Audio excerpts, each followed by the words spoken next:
Welcome to We Love to Hate Everything. I'm Jody, and along with my long-distance bestie Amanda, we live to break down all the things we love to hate. Each week, we scour TV, TikTok, and pop culture and deliver you our unfiltered, snarky takes on everything. Take a moment to subscribe on YouTube so you catch all our live streams and shows, and follow the links in the banner to subscribe to our free weekly podcast and 2 Patreon shows, We Love to Hate TV and Total Request Podcast, where you request the shows and we break them down. Once subscribed, you have instant access to our massive library of hundreds of past shows and recaps. We promise you'll love it.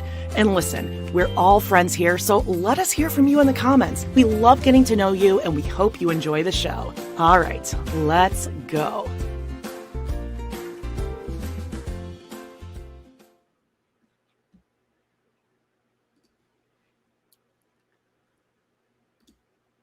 Hello, and welcome to We Love to Hate Everything. I'm Jody. I'm Amanda. We're not touching anything. We're on a mission here.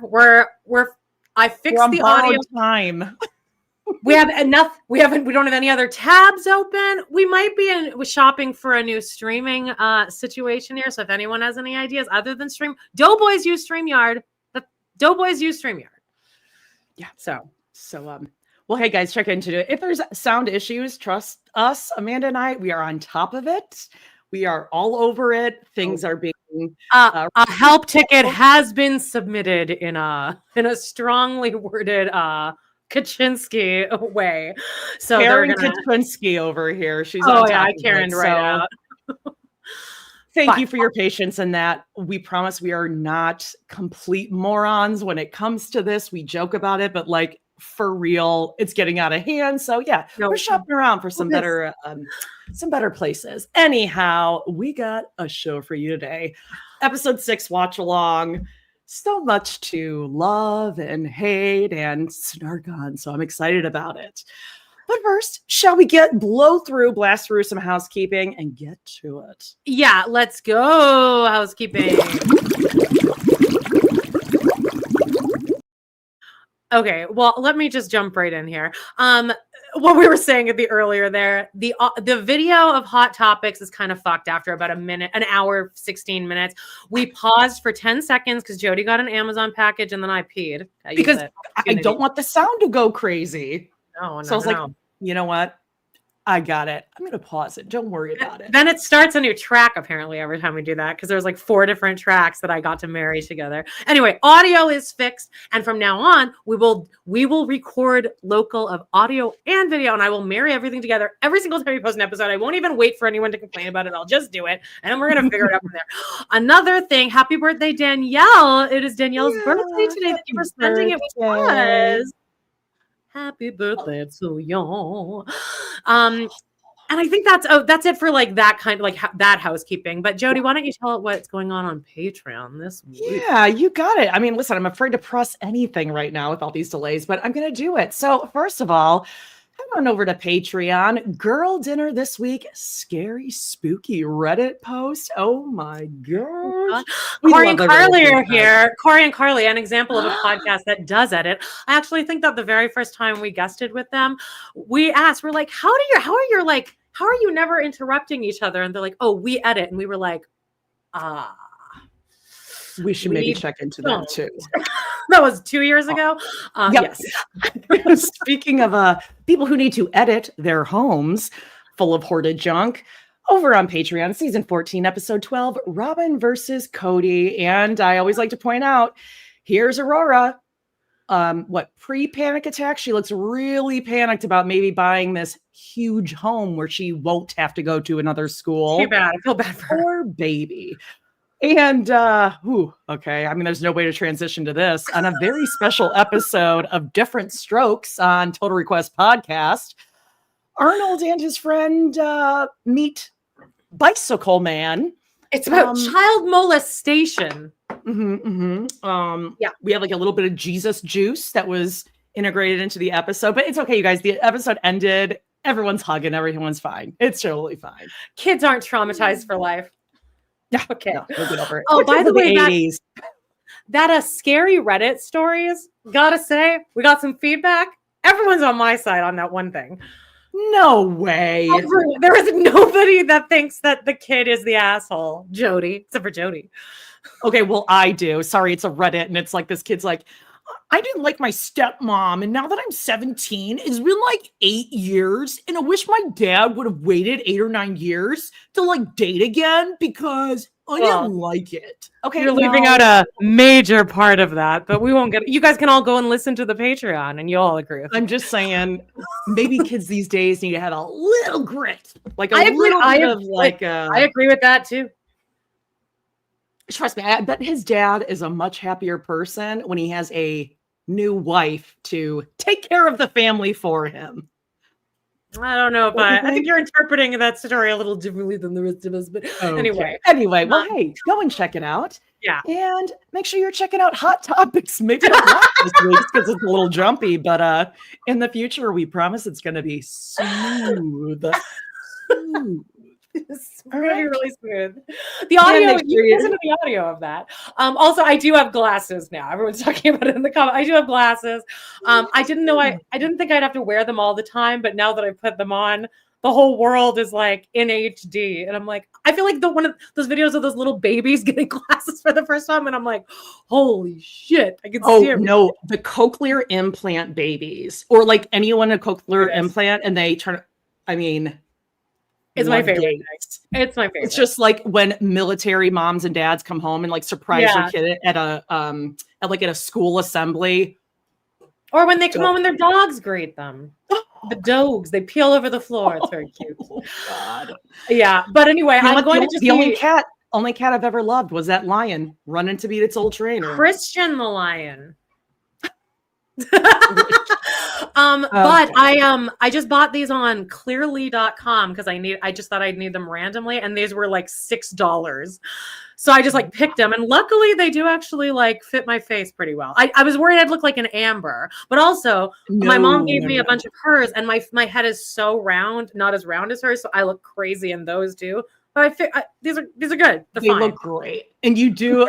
The picture you sent me, not so much now, but this picture you sent was your Daphne's doppelganger. It's wild. We'll have to get like a side-by-side. Everyone loves to hear that. They look like their mom. It's the best. Like your mom is stunning, and she is always done up to the nines. She's always in an outfit. Painting your house. She got on and she had like a silk blouse and her hair full with the Velcro rollers done, jewelry, earrings. She's just painting,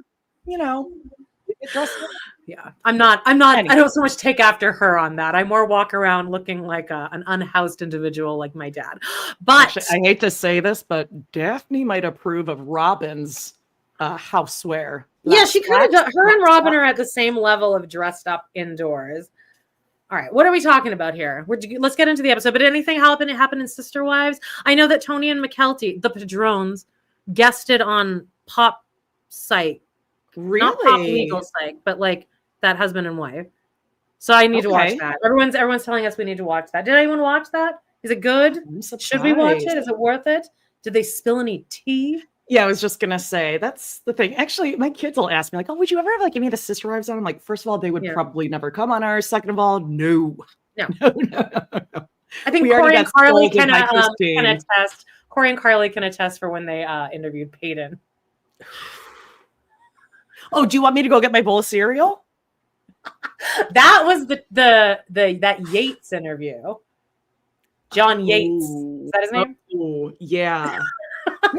He had it out for me, and I've never interacted with him ever. This was like years ago. Really? Like he blocked me on things, and like I literally had never heard of never watched his shit. I don't know. It was really weird, but anyway. People are saying that the interview was good. Geed. Really? They spilled some tea. Does Tony give any workout secrets? Okay, let's see. It's very mid, but they did say Kody destroyed his teeth with lemons without realizing it for a long time, Jay Yeah, no shit. Yeah. That can do it. Let's see. I watched the Pop Psych interview today, and it was interesting and boring simultaneously. The show itself. I was just gonna say, which means I'll love it. What are we doing here? I won't even blink. Okay. All right. Well, let's see. I think that's about it. No, should we just like jump in? Yeah, well, really quickly, I do want to address the new the top of the morning Salty Birches video. I sent it to you this morning. I haven't clipped it to put on here, but we'll watch it on Friday. But it's another rough watch.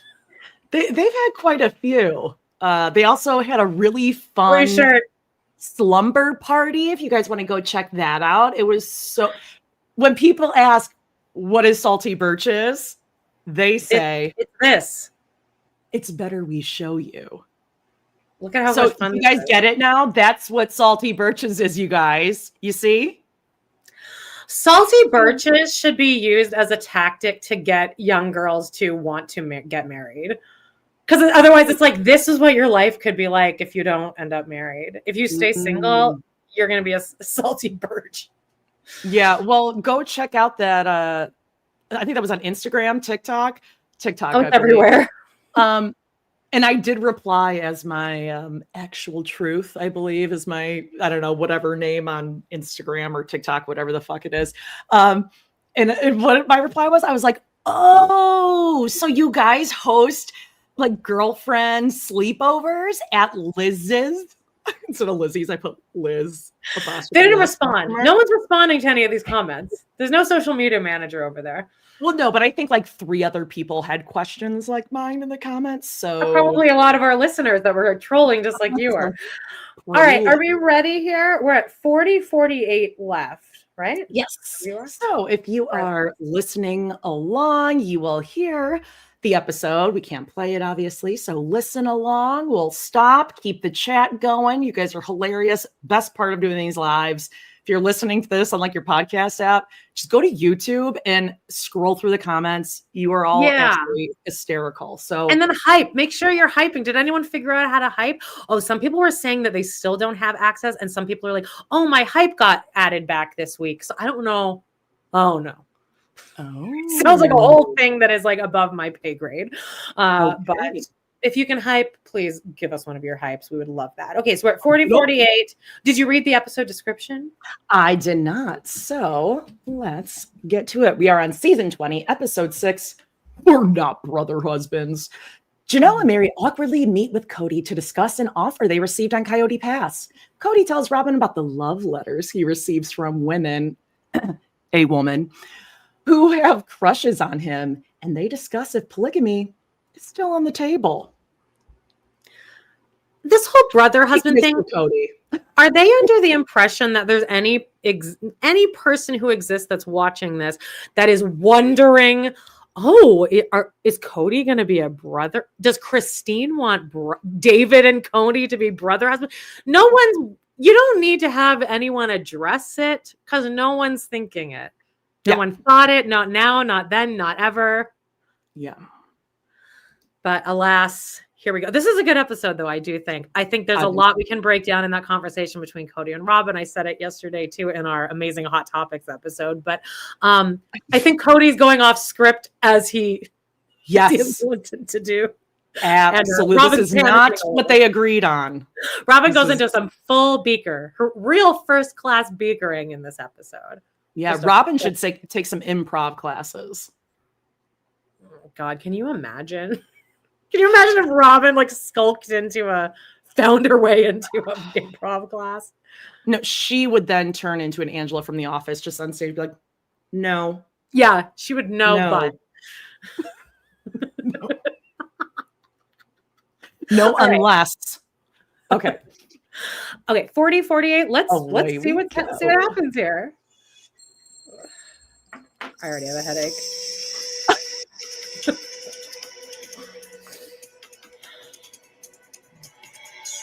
Robyn and Kody's house. Oh, thank you for the super seeker. Wow. Oh, thank you. Into the China hutch. Nice. I just barely moved, and we will be moving in for a while. All right, so let's already stop it here. So much already happened. Robyn is polishing crystal glassware that somebody looked up. What is it, $2,700 or something like that? Shut up. It wasn't that, but it was like very expensive. Like somebody let me know in the comments. I know people are constantly doing all the financing for everything in their house. So, but obviously it was found out immediately. They're way too expensive. And also you don't drink. So what the fuck do you have? Waterford Crystal, says Dawn. Well, I think they do. I think I was going to say they must be drinking a lot of wine. Too. I could see them Kody getting into collecting wine or like aged wines, expensive wines, because he wants to be part of that world. Kody would have actually been like the perfect Ponzi scheme guy. Like he has that kind of personality where he can take money, spend it without regret or remorse or any sort of a real Jen emotion, Shaw. empathy. Yes, I absolutely think he has that. Like he thinks he can legitimately rub elbows with, the upper crust, the upper echelon, and he can blend in. So I could see him totally getting into that kind of thing. By the way, Special Forces crew, they've been talking about how when Kody was there, the reason people weren't kind of calling him out and giving him an issue was because they weren't familiar with sister wives. And they thought like maybe he was like, he had, no, I don't mean like special needs. Like they thought like. They said special needs. They said the word special needs. Brianna Chicken Fry said, I thought he was special needs. Okay. Well, yes, they thought that he had some sort of like personality, maybe an undiagnosed personality disorder. And they were like, okay, well, and then they went home and they were like, oh, yeah, no, he was being rude and misogynistic and he did know better. Ravi said on the podcast on Gia's podcast, he said, he was like, yeah, I actually thought Kody was like fine. And then I went home and my wife was like still mad at me for like thinking that. And I was like, oh, your wife is one of us then. As I would be too. I would rethink my whole marriage if my husband came home and was like, I think Cody's a great guy. Do you know how fucking pissed I'm mad at Adam. Adam and I are in a fight right now because I feel like as if he came back and he told me that Cody's fucking awesome. And I'm pissed now. Yeah, because it's like, you're not the person I thought you were. If you could possibly, your brain is 100% different than I thought it was. I wish you could, I legitimately broke a sweat when you said that. It felt real to me. I don't think I could love that person anymore. Okay. The other thing, I just want to rewind for a second because this is one of my favorite audios ever, is the acting of this, of just Kody being like, what are you doing? And she's like, polishing glass. And he's like, awesome. Let me just rewind it because it's really good. And then we can kind of break down okay, here we go. The internet's working nice and slow here. All right. Well, never mind. My discovery crashed. Go find two rocks, bang them together, hold them up to the sun, and then I have a feeling it'll work. I need to put it into the China hutch. Nice. That's all. Nice. And we will be moving in for a while. Hey, just got back from Coyote Pass. How'd it go? Good. Looked like they love the property. They know which ones they want, but they're like, do we want that too? So I'm pretty sure we're going to get an offer on at least two lots, and maybe they're open to the whole thing. Really? Who knows? I mean, like when I say who knows. Oh, acting. The behavior was very positive about everything. I haven't listed it yet. Justin said this is a for sure deal for some of it. I'm going to need that in writing, Kody. Never trust Cody's interpretation of anything, especially when we're talking anything having to do with sales. I did listen to Corey and Carly already, and they're like, "Why bringing Kody out there seems like the worst? Why would you bring Kody out there unless it was to be like, Kody hey, showed up. If you don't buy all of this, this will be your neighbor." Like that. That's why Kody showed up. I think that's what happened. Yeah, he knew Justin was going to be showing the property, and he's like, "Oh, Justin, you're in the area. I didn't know." buddy. For sure. Now, I hated when I would go look at houses when we were buying, and like the people should have been gone 5 minutes before or whatever. It's still kind of like, I wouldn't be mad. It's uncomfortable. Like you don't want them to see you. You don't want to see them. It's a faux pas, but maybe land buying and selling is different. No idea. But this is bizarre. Also, in this flashback, just to throw this, and I just noticed this now, in this flashback to Coyote Pass, Robyn is wearing black slacks and a blouse on Coyote Pass. This was during COVID too, right? Oh, that was the 5 wives or 4 wives, 3 fire pits. Sonari, 5 feet, Sonari. Truly. I'm on Robyn's side on that one though, because Kody did. She's like, I know that if I go, I'm going to be yelling at the kids the whole time, and you're not going to do jack shit. And he was like, no, I'll help. And then he like doesn't.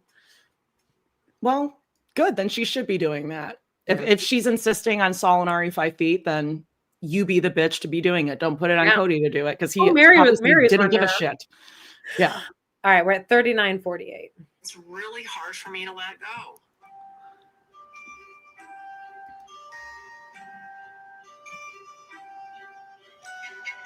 Part of the whole thing of letting it go is Garrison. also, I think, me having to accept that everything that we had built as a family, our family's situation is gone. Robyn's a very special person who feels very deeply. Okay. No one else does. No one else in the world. People to shuck off a feeling. She feels it. And she sits in that feeling. Yeah, she loves to sit in her own depression, is what you're saying. Yeah, and like, you know what that's called? Pouting. That's called pouting, Kody. Not getting over it. Yeah, you're making everyone else suffer because you didn't get your fucking way. Dr. Adam just did an episode a couple days ago about Robyn. Those are always his most popular episode. And in it, he's like, I know it seems like Robyn is a person that always gets her way, but he's like, but imagine in Robyn's head, she doesn't think that. She thinks she often doesn't get her way. And that's why she's always pouting. Oh my God. Well, but here's the difference. Like when he's like, Robyn sits in her feelings and her emotions and she feels it. First of all, yes, she does feel it, but she's pouting and she's whining, right? That's her feelings. And she's being stubborn. She's a stubborn, whiny bitch. Okay. Yeah. Selfish too. So throw that there. Stubborn, whining, pouting, stubborn bitch. Selfish bitch. Kody is baffled by this because Kody is a narcissist and he doesn't have feelings. He doesn't think that deeply. He's like, this is what I want. This is what I need. I get it. I get it. I deserve He's never had to sit and want for anything or desire anything because he gets it immediately. He's like, oh, you're still thinking about that? Because he's never had to keep thinking about it. Like that, he's crazy. Yeah, people feel feelings, Kody. We all feel feelings. I feel my feelings too, believe me. I cry at the drop of a hat, but I also have to tell myself, oh, Amanda, you're 43, so you have to like kind of move on with your life and be an adult. Right, but Kody is like, it's all just like, what is it? What is the like id, ego, super ego? Out of those 3, remind me the one that's like, wow, like no filter. Those of you psychology people, you know what I'm talking about, right? Like if you're id, ego, super ego, he operates at like that like crazy one and doesn't have any feelings. He doesn't slow down to think about his feelings. Okay. I still think he might have had a mild stroke in the recent past. Really? I think he's gotten worse. Like it seems like his ability has become less to interact in social situations. But I think that also just might be Robyn's very calculated, what's it called when you like separate people from everyone that loves them? Isolate. Her ability to isolate, I think maybe is now he's just losing. Like, it's like you need to practice French. If you learn French as a kid, you got to keep it in practice. And now she's taking Kody away from all people. So he doesn't practice his social skills. It was just the red pill. I think he's just reinventing his personality because he's so used to having 4 people pining for him and doing everything for him. Yeah. And so now he's got to play it off in a way where he's like, no, this is totally cool. This is who I am. I'm in love with one woman and all I want is mistletoe on my dick. So she'll kiss me whenever I want. Like it's this id. Everyone's saying it's the Thank you, id. Thank you. That's what Kody should have gone for as Halloween, just id. I think Kody's definitely bipolar. The ADHD, like that really does have a big, I mean, ADHD isn't that much of a like life ender, but like if you add that into all the other shit, like the narcissism and the probably bipolar, then it can really create quite a tornado effect. Well, and if you think about it, like because for most of his life, he wasn't drinking, smoking, doing drugs, like most people I take that back. I shouldn't say most people, but there can be instances when like someone has ADHD, whether it's a kid, a teen, or an adult. And like, if you're not addressing it and it needs to be addressed, like you will find a way to self-medicate. Yeah. It's like alcohol, or maybe it's a great thing like exercise or whatever. Cody's has been indulging himself. And like, that's exercise. the way. Is he though? I think he's taking a guy lot says of performance enhancing. They said there, you sent it to me. It was somebody broke down everything that's been said in the past few weeks from every podcast and stuff. And it was like he never ate and he would work out 3 hours a day at Special Forces. Each assignment to me would because be like he's a workout. on something. I think he's taking performance like black market shit. Definitely testosterone. He's probably taking some GH, whatever the fuck. Absolutely some sort of like pre-workout. He might be just downing a ton of pre-workout, which is just like Jax Taylor, and he was getting the little like lumps in his breast. Yep.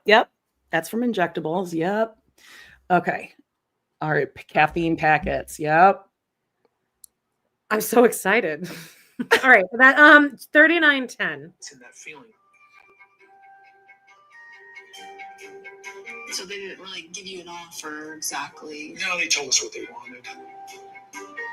For whatever reason, it is still a struggle for her to let go of it, even if it's going to. Because she didn't get her way. That's why it's hard. It's only hard for her because she didn't get her way for fucking once. Yeah, she didn't get to say, okay, I'm ready now. But she's managed to convince him that it's because she just feels more than other people. This is because she's a better person than the rest of us. Mm-hmm. She's tender. She feels feelings. What was everyone talking about, by the way, when me and Jody were screaming at each other off live about the audio issues and all the tech issues? There was a chat conversation going about like geese. What the fuck was that? I think my cover. Oh, like if it's a duck, a goose, whatever. Because I did like Charlie and the Chocolate Factory, like the good eggs, bad eggs. Because, women, they're just dropping eggs every time they see Kody. It's like, oh, a married man. Oh, my ovaries, slow down. I can't wait to write that one down. Well, women are on Earth to have kids, Jody. Don't you know that? Okay, 3853. Manage buying the place we're in. Egg talk. All right, let's I got to do a conference with Meri and Janelle. I text them both. Got to make it official because I think we're. Okay, so this conference, what are the chances that like Janelle was like, I'll do this, but Robyn, like, there's no way, there's no chance on earth that Robyn I won't arrive at this meeting if Robyn's there. Or do you think Robyn didn't want to come? Well, I'm sure Robyn didn't want to come, but like, I feel like Janelle made a line in the sand. Like, I will meet with Kody and be distracted the entire time, but if Robyn shows up, I'm just not even logging on. I think they didn't know if she would or wouldn't, and they were like, well, if she's there, she's there. Robyn? What are you going to say? Yeah. Because they probably knew she wouldn't go. Because she's I kind of wish she was there, though. It would be funny. Robyn's even worse around people than Kody. 3842. Just shy, Amanda. Wow. Crazy. I've heard that Meri and Janelle are really concerned about fairness and whether or not Cody's going to be fair. Kody, on a bad day, is thinking unfairly, but on his good days, he's already thinking. So I don't understand why she's making this face like they think he might be unfair, but on his bad days, he definitely would be unfair. But on his good days, he's okay. So you're not confused then. You just admitted that, yes, he absolutely would fuck them out of this. Yeah. Hey, Robyn, you were there on that back porch when Kody said the sacrifices he made to love Christine. It's like a knife in the kidneys, which is the organ that his daughter was suffering with when he almost killed her. You think that Kody would have been fair in that situation? Like, he definitely seems like the type of guy who's going to be real fair when it comes to the divorce, right? Yeah. And also, we've watched this show for 20 seasons now, so like we know Robyn, but I'm annoyed with her acting again and just like making this face like this came out of nowhere. She can't fathom why they would think that he would be unfair. And now we're going to hear her say, well, I talked to everyone. Well, I talked to Meri. Yeah. Okay, then you didn't talk to everyone. You didn't talk to everyone. And Meri's the same as talking to no one. And you don't want people like talking about you and your situations with each other. So you expect Meri to go back to the other two and tell them? No, you would be pissed. It doesn't work that way. Robyn waited. I did see this recently. Robyn waited until she like held off on signing on Coyote Pass. She was the last one to sign.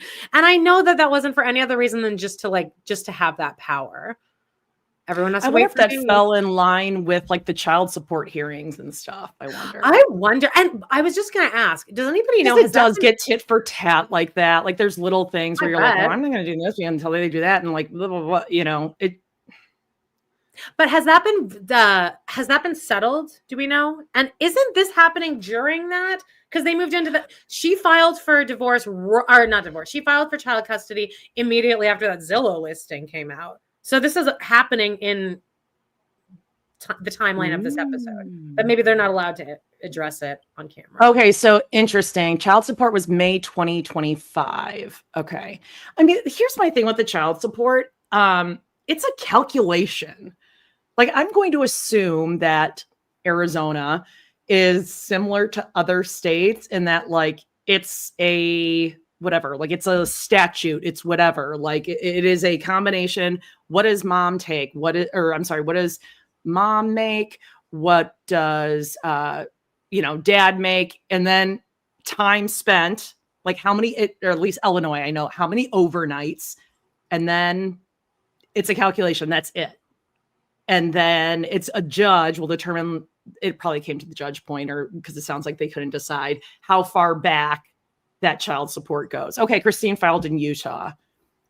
Okay, well, that makes sense because that's where Christine and Kody got married. Is that right? And they settled in Utah. Yeah, I wonder how that works. Yeah, I guess it would be Utah because she lives there. That makes sense. But anyway, settled. Okay, settled, okay. Sealed. So if they... Okay. Well, aren't we going to find out? Yeah. We invested so much into this. I need to know what happened. I mean, honestly, we could probably figure it out by like how much they have each made and then divide it out. But like, I mean, here's the thing with child support. It really is like the court does look at it as like, it is the child's money. It has nothing to do with like Christine. It's what the kid deserves to get in order to live the lifestyle that they would have had with dad if they're living or mom. So I don't know about like, her getting more, whatever it might be. But anyway, I'm learning a lot in the comments about it. By the way, also, this is Robyn's worst. I mean, I hate that shirt with that weird collar thing on it, but this is actually, I think, her worst talking head look because we broke this down yesterday, but her bra is too tight. And I think that the tunic thing that she's wearing underneath is too tight up here, but it's like flowy. So it's a lot of tight happening up here. She has like a what's this, cheetah, like a cheetah leopard print sort of thing, and a purple blazer. Got a little purple blazer. Yeah, I do think have we come to a conclusion like Robyn did get boobs or didn't get boobs?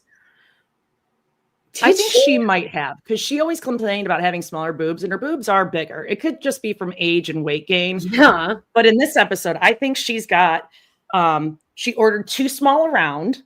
Yeah. And it's like a padded or like a gel. Oh, it's definitely padded. Yeah. And the way the shirt is sitting, it's like it's causing. And I think the cup size are probably too small. So the heaving breasts are spilling out. Maybe that's why her neck is so like it's like April. It's like April Davis. Like it's getting redistributed somewhere, like up into her neck, Shannon too. With the Spanx. Shannon Bedore. Yes. Mm-hmm. Okay, we're at 38:26. I wish I could, and I have said this to them. Well, I have said to Meri, like, you don't need to worry. I'm gonna make sure. If I have any say over this, I'm going to make sure this is fair. That's a really easy thing to say too. Is, well, if I have any say, I'll make sure. But then when it doesn't happen, I can just say, well, I tried, but I there's no way to prove that. Yeah, right. And I thought Robyn said, if anyone knows Kody Brown, he's not just going to like do what his wives say. Mm-hmm. Yeah. 38-10. You know, the two of them wanting something more, is always a concern, potentially. I'm still trusting. And my expectation is that when everything's settled and they get their 25%, that they're going to be satisfied. But that doesn't mean that they're not going to come back. This is annoying too, is that now that they've lawyered up, now he's acting as if 25% was always on the table. That was always the standard. But it's no, now you've just lifted up to, which isn't even fair, by the way. 25% isn't fair.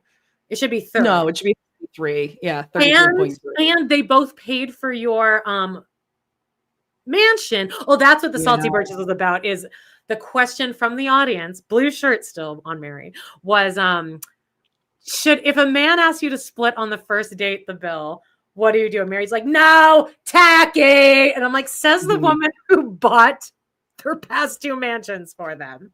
Bankrolled this bitch for years. No, that's not Kody anniversary presents up until the last year that they were together. After he's like, oh, the 29 of these, 30 of these, I don't get it. She's like, the years we were married, but that's fine. This episode, they're going to show a flashback to Meri backing dad ass up into Kody. And I think that might be a worse watch for me than the sirens and Meri closing up the trailer. I hate watching her back up into Kody more than any other clip on earth, I think. I hate it because then we have to see Nathan being like, pushing it again and again. 37:51. Hey, I want more. I want this, or I want that. I just don't know. Yeah, you'll get your 25%, but just leave me alone after that, okay? They want to leave you alone. Okay. They want all they want. Well, not Meri. Okay, we're in Salt Lake. David and I are just going out. Okay, so Christine and David, I just wanted to say this. I should have said this earlier, but one of my favorite podcasts, Glamorous Trash, which I found because she did a recap of Sheena's book from Vanderpump Rules, and Ben Mandelker was on it. So I just always listen to her. She does all the celebrity memoirs and stuff. Anyway, she this morning just dropped Christine's book, and I listened to it. They recap Christine's book, so check it out. Glamorous Trash, but in it, when I listened to Christine's full book, I did not listen to the chapter about David, and I also fast forwarded through a lot of the weight loss journey stuff, and the diet tips, because I knew we'd be reading addiction. Her addiction. I wanted to dive into paragraphs about her addiction. Yeah. Maybe I skipped over it by accident, but I didn't realize this. They talk about it in this podcast. A moment when Christine went to the Little Mermaid with David, and then he didn't kiss her. And then the next date after that, she was like, why didn't you kiss me? And then he said to her, I knew you wanted me to kiss you. I didn't. That really rubbed me the wrong way. That totally is something like I don't like that at all. That is totally something my ex. Yes, I get it. I know exactly what you're talking about, and I caught it too. Where I was like, I don't know why, but it just really. I'm like, so what am I, a joke? To me, that makes that. Now I'm a joke, and like I knew, but so I embarrass myself. That's embarrassing. I do believe it is a good guy. I really do. I agreed. The honeymoon period is kind of ending, and you could tell that they're driving each other crazy a little bit. And that was probably devastating for Christine to be like, whoa, wait, we just had a fight. Holy shit. Is he more like, and then I thought, I'm sure that was scary. But David, I think, is the kind of guy who still has that little bit of like, oh, she's just my little lady. She's just, she's a little like blonde ditz. And maybe like leans into that a little bit too much. And it feels like when Kody would tease Christine at her expense, where we're like, don't do that. Don't do that.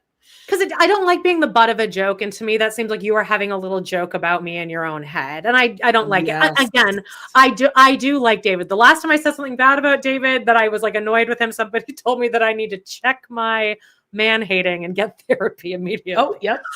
But and I do like David, but that I didn't know that was in her book, and it's been bothering me all morning. Yeah, it's a little poke. It is a little jab. Yes, queer ex-femme. Exactly. It's a little jab. He's a Sagittarius. I don't know what that means, but all right. If that track, then fine. Again, he seems like a great guy, and she does seem happy. Yeah. And they've stuck. They're in that kind of waning out of the honeymoon phase now, and it does seem like they're still doing well. So like, it's good for Christine to go through this. Well, and I'll tell you what, like buying, selling homes, a lawsuit, all that kind of shit, like that's gonna snap you. If you were in a honeymoon period, that's gonna snap you out of it real fucking quick. And like it's getting real. A stepchild living in the house that apparently doesn't really like David. Or you kind of he's like, she's mean to me. Or well, she bites him, so yeah, not a surprise. Yeah, saw it. Yeah, they cut that video real quick on that. She snaps on David anytime he picks her up from school. So there's that. All right, speaking of snacks, let's get to Cucina Toscana. 3735. Going out tonight. Lovely date. We're going to go to Cucina Toscana. It's one of our favorite restaurants. Thanks, babe. I love monogamy. David wore his best baggy jeans to the restaurant. I just got done with a drywall job and had to be that Cucina Toscana to meet my bride. 3725. Love that David's here every morning and every evening, and it's just so easy. I'm feeling comfortable with him. Oh, that looks good whenever they're eating. I think I just like the simpleness of our life. That's my favorite. And you come home every night and you'll sit in the kitchen while I make dinner, and then in the morning we have coffee together. She likes when he sits in the kitchen while she makes dinner. Is she clinically insane? Okay, well, hold on. Get There's out. a TV. It is an open floor plan, and there is a TV there. Okay. So maybe it's like a. Don't look at me though. Don't watch me. Don't ask He's me about sitting anything. like facing west, and the TV is like due east. south. I don't know. Whatever. I just got myself mixed up on directions, but you know what I mean. Where it's like okay, he's there, but he's really watching the game and being he's half engaging, doing what I do when my son talks about like cars, where I'm like, That's great. Really? Wow. So interesting. Tell me more about that.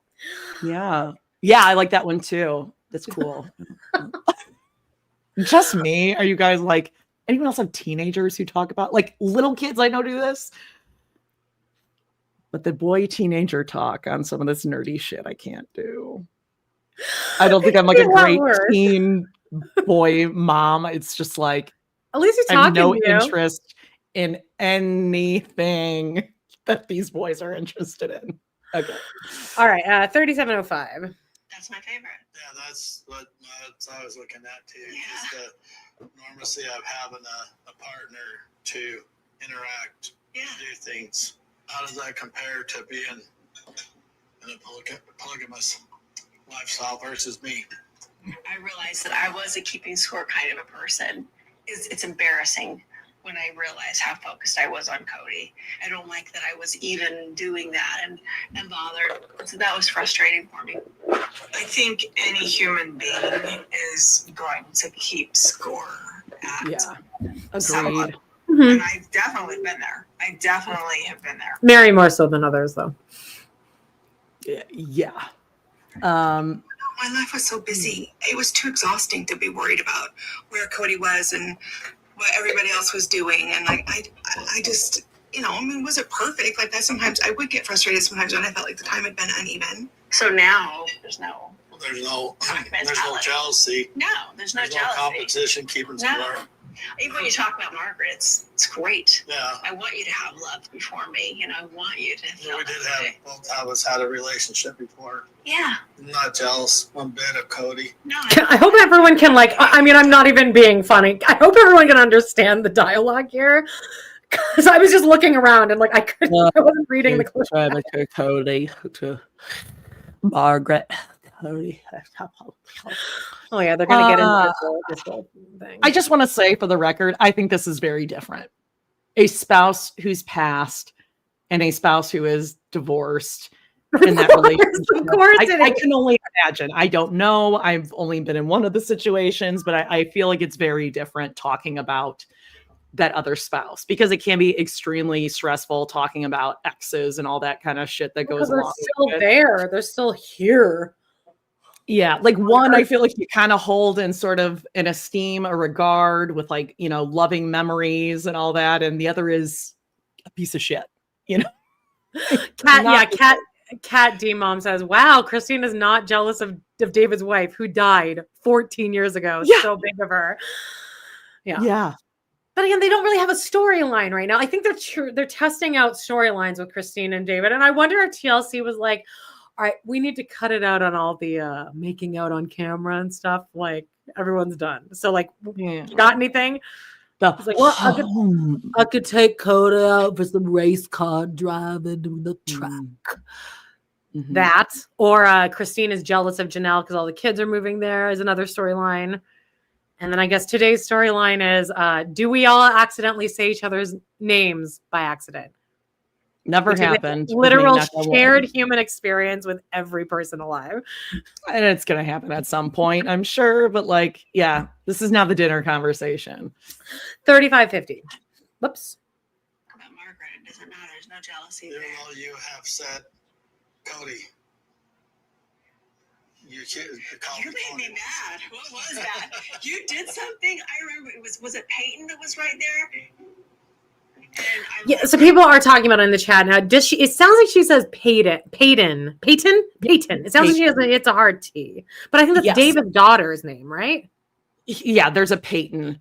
Here we have Margaret and David's children. FYI: Adam, Colton, Garrett, Katie, Dallas, Reagan, Peyton, and Maddox.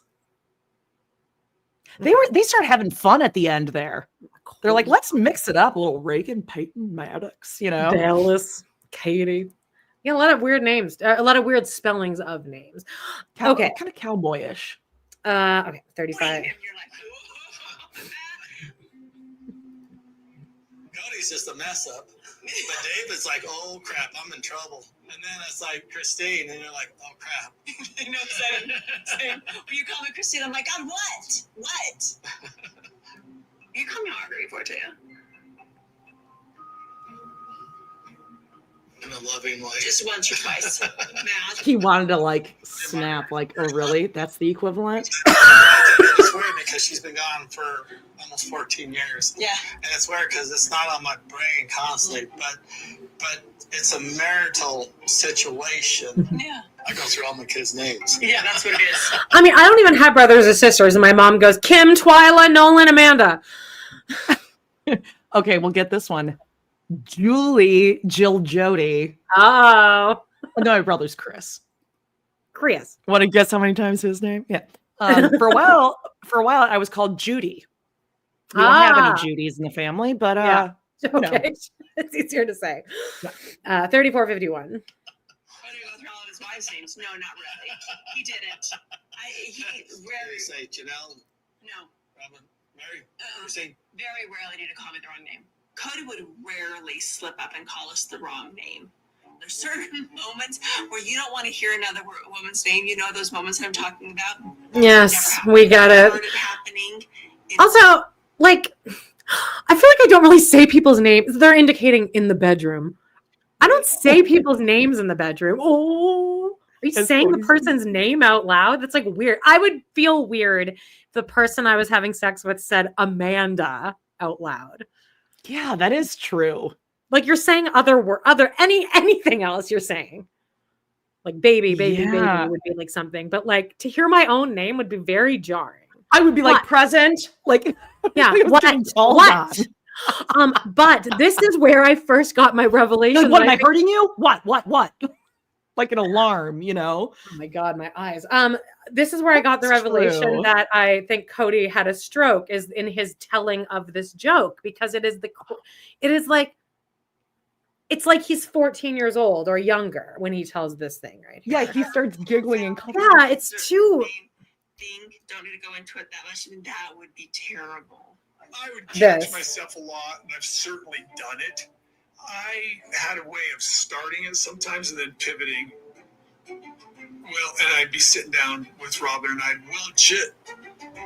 Nell usually doesn't think that. That wasn't even like a good. No, it's like the idea that there are certain times when you do not want to say the wrong wife's name. Look at this hottie. A real TV-er, yeah. What a man. Oh, I love a man with a big gold horsey ring giggling. I'm imagining the producer on the other side of the room is like, I would be on the other side of the camera, like just like the. Yeah, my face would be in a cringe face because I can't control my face. I'm like just. I feel sick. I feel sick to my stomach. Right, at 3350. I think calling people the wrong name is universal. I'm glad we're spending 10 minutes on this segment. She calls Jen Christine sometimes. Two have been together with the other ex-sister wives. Janelle's great. Is that what you're talking about? Oh, you want to talk about the other two?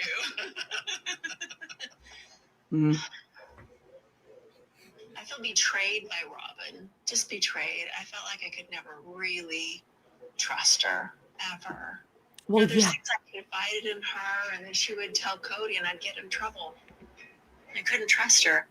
There was just a couple times where I trusted her, and I would tell her things that I thought were incompetence, and then I'd get in trouble for them, and Kody would get mad. I can't trust her, so I stopped confiding in her. Well, I think it's really common that Robyn was always advocating for Christine and all my other wives. She wanted the relationships to be good. Yeah, that's how she spun it. Say to me, I wish Kody would know this. I wish Kody would understand this. I'm struggling with this. Me being kind of a naive fool, I thought I could help.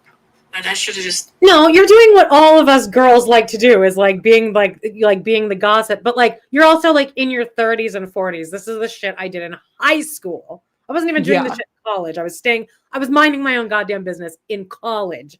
And you're, what, 20 years older than that? Well, here's the thing. Robyn, and we're in these seasons where she's like, no, we don't ever talk about like our other sister wives with Kody. Like our relationships are sacred. We don't talk about conversations that we've had. Well, here, someone set up in the comments, it was really funny. They're like, we should have a lie button like at Planet Fitness, the lunk alert or whatever. Lie. That's a lie. That she said she never talked about like her other sister wives relationships because that could really damage them. Well, you just said you went to him. Well, she'd say, I wish Kody, so I thought I was helping. No, you weren't, you snake. She told you that in confidence. You did not go, hey, Kody, I thought I could like really help and let you know that Christine's really unhappy with you and she's really upset that you did this, this, and this. No fucking way. Yeah. Like that right there. I would love Kody to see that. Oh, Robyn says she never would talk about the other sister wives.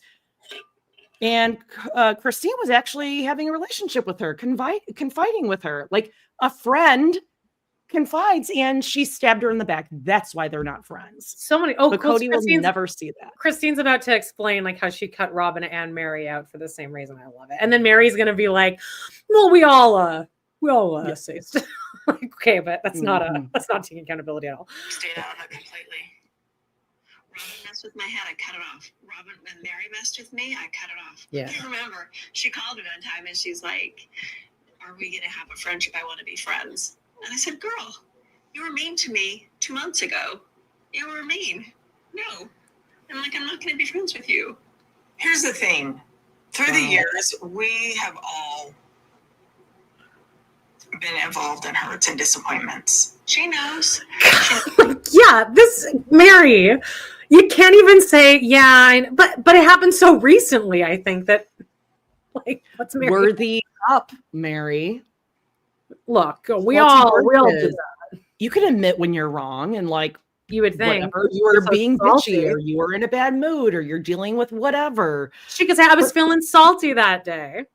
Mm-hmm. Great. Or I had my walls up and I'm sorry, Christine, but sometimes this isn't hard. This is really hard for me. Like how she does that shit in therapy session we just watched. Where she's like, I'm not a victim. And then Nancy's like, so Meri, what we're going to try to do is have you not think of yourself as a victim. And yeah, Nancy really kind of like let Kody off the hook on that. She's like, maybe let's focus back on you though, Meri, because it doesn't seem like you're taking accountability at all. Yeah. 3206. She says she doesn't know. But she knows I'm not going to have a friendship with people who are going to do me harm and who are going to do others harm that I love. That's hard to do. Good for her. As they get older, if they reach out, I would love a relationship with them.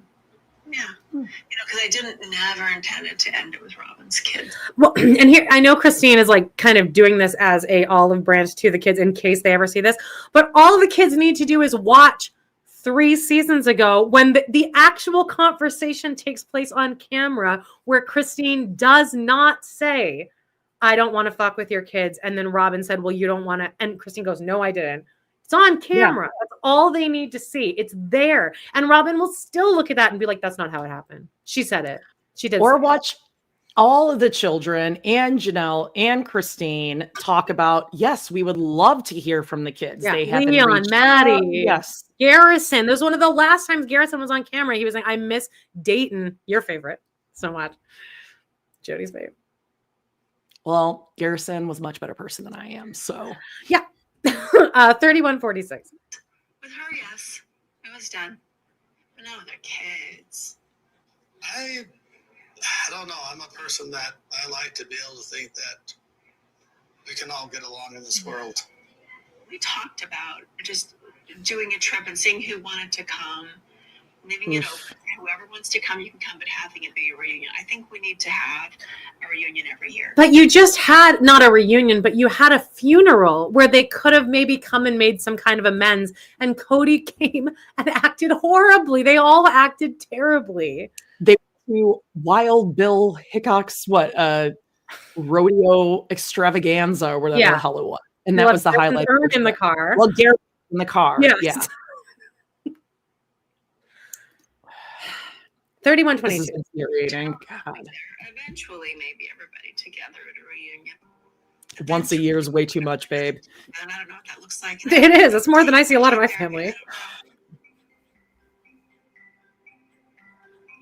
There's a lot of toxicity in this family. A lot.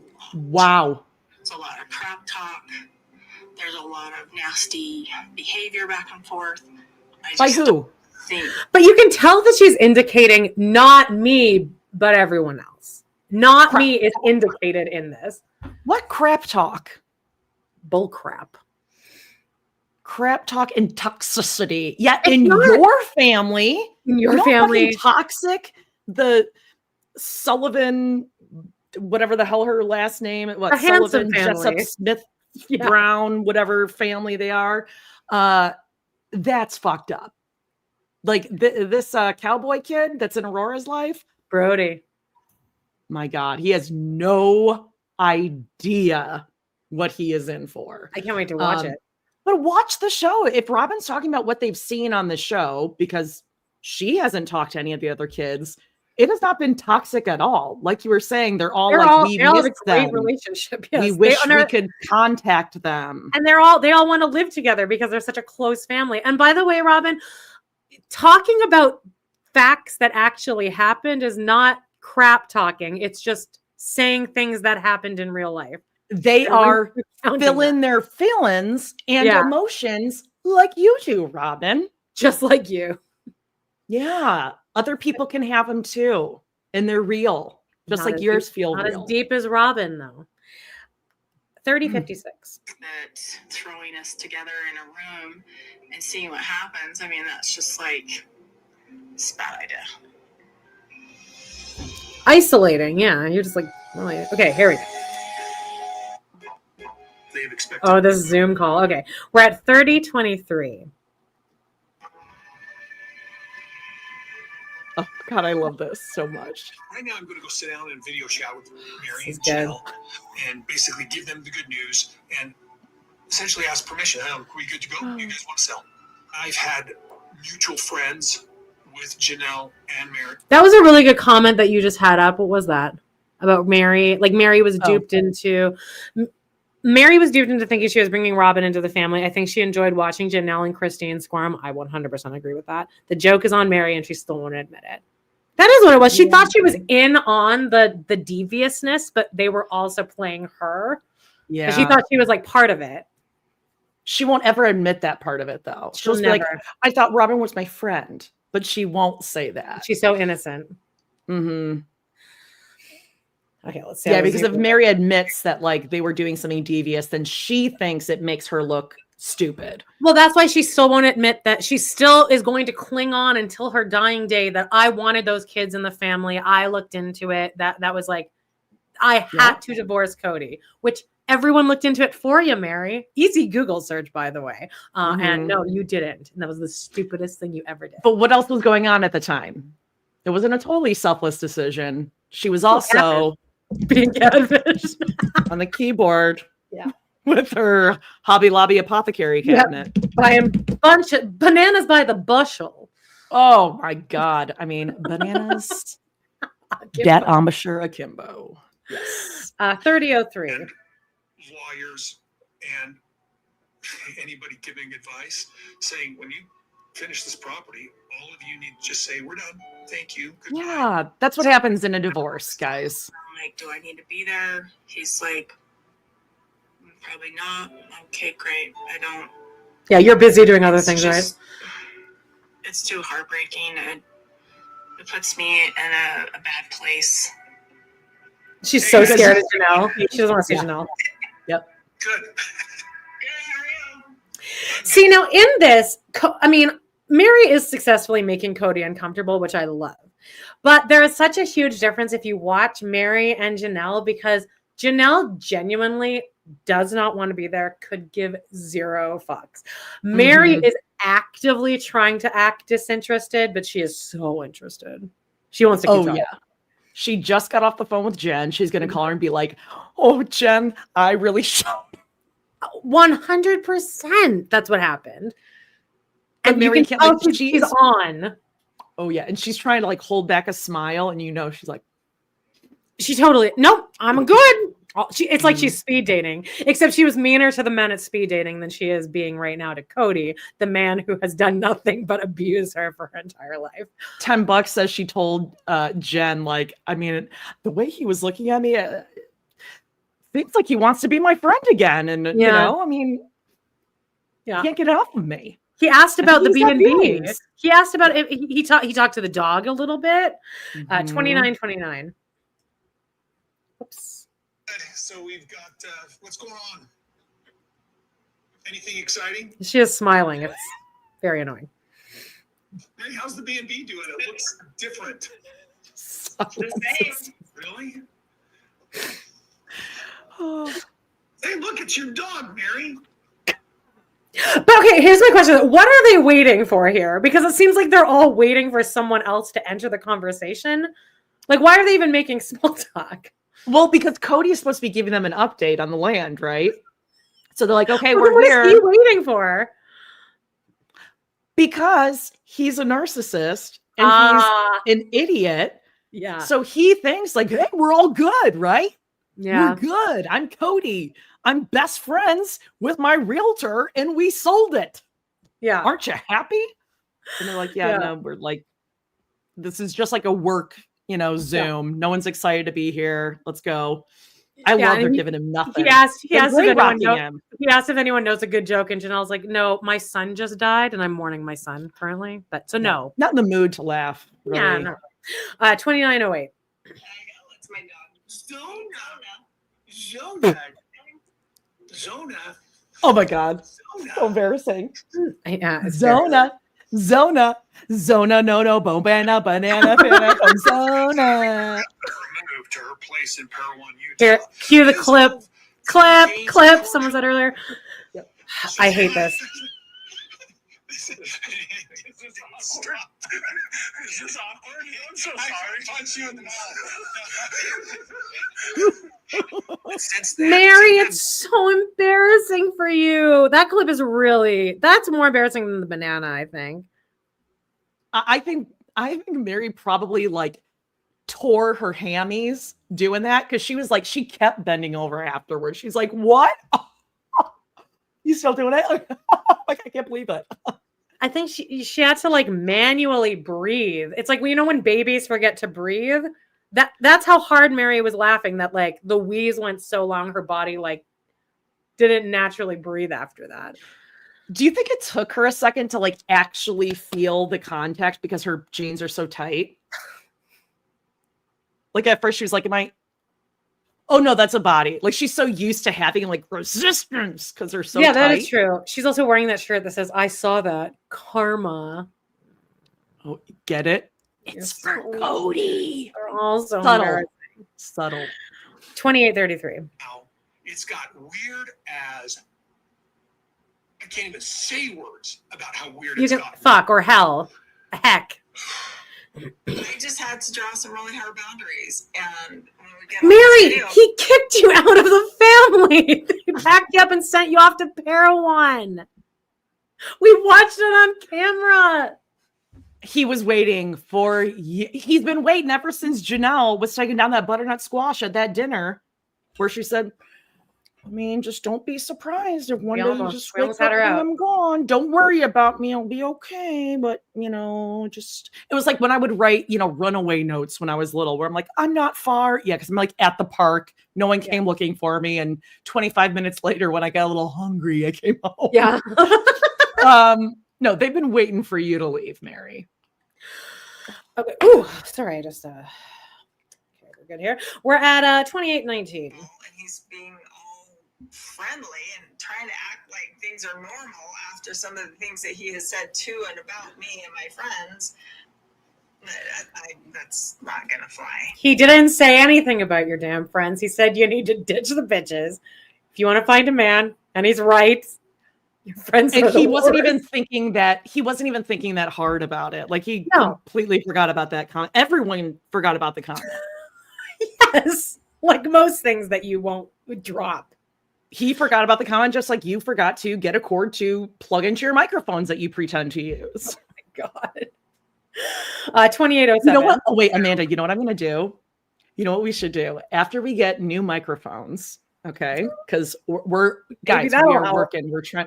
We keep these, and we just like hold them, because they're not plugged in. We'll just, that's make how sure it's that you have supposed as to be much done. room noise going. Like put like an industrial fan over in the side of the room. Have that running. A sheet. I'll have the washer and dryer running too, so there's just lots of ambient noise, and then I'll be way away from the mic. Okay, that sounds like a great plan. Okay. All right, 2806. Janelle? Good. Everything's good. So have you heard any good jokes lately? Oh my God. No. I live with, Like, is this a first grade this is rough. lesson on Zoom? I mean, what is this? Funny jokes. Okay, so Janelle goes, no, I don't have any jokes. I live with children. They're not that funny. I live with children and they tell funny jokes. Saul and Ariella are telling funny. Amanda, what did I tell you? Kody makes these dumb jokes like the or the or I'm not gonna. It's because those jokes kill at home with his really lame 9 and 13-year-old or whatever. And Aurora.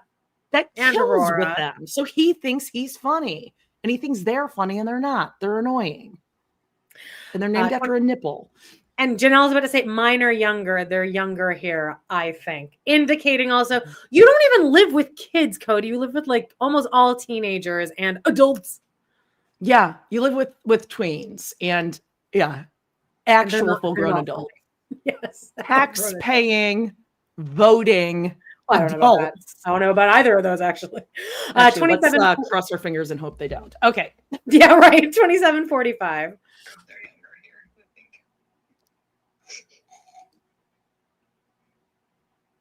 Oh, Meri take. By the way, yeah. I was gonna say Meri taking a sip of her vodka cran there. Yeah.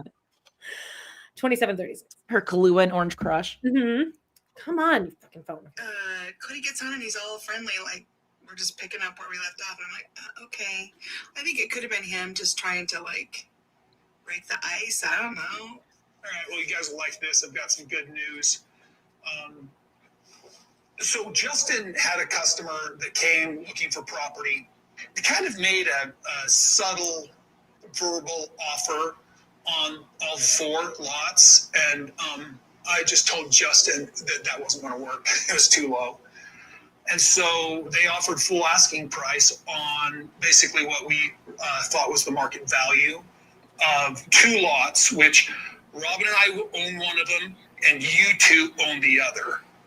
And so it's full asking price, 125 per acre. Do the math. It would also irritate me if I was Janelle, especially. I don't really care about Meri, but like if he was presenting this as if, so we'll get the 25%, like as if this has always been a thing. It would irritate me at how just blasé he's being. So 25%. A subtle verbal offer. The only thing I will give Meri credit for, well, I don't know, Jacob, you said I had like backed Meri up somewhere else. I'm like, ooh. Oh my God, this is so true. Debbie, yes, those kids are told how to vote. And I'm sure they go with, and I'm sure I was going to diss them for like wanting the sticker, but I always want the sticker too. I always forget to vote. I vote. They had an election a couple weeks ago. I forgot to vote. Today's election day in the USA. Georgie, for what? Yes. Like local? Well, like New York is voting today, I believe, for their mayor, yeah, right?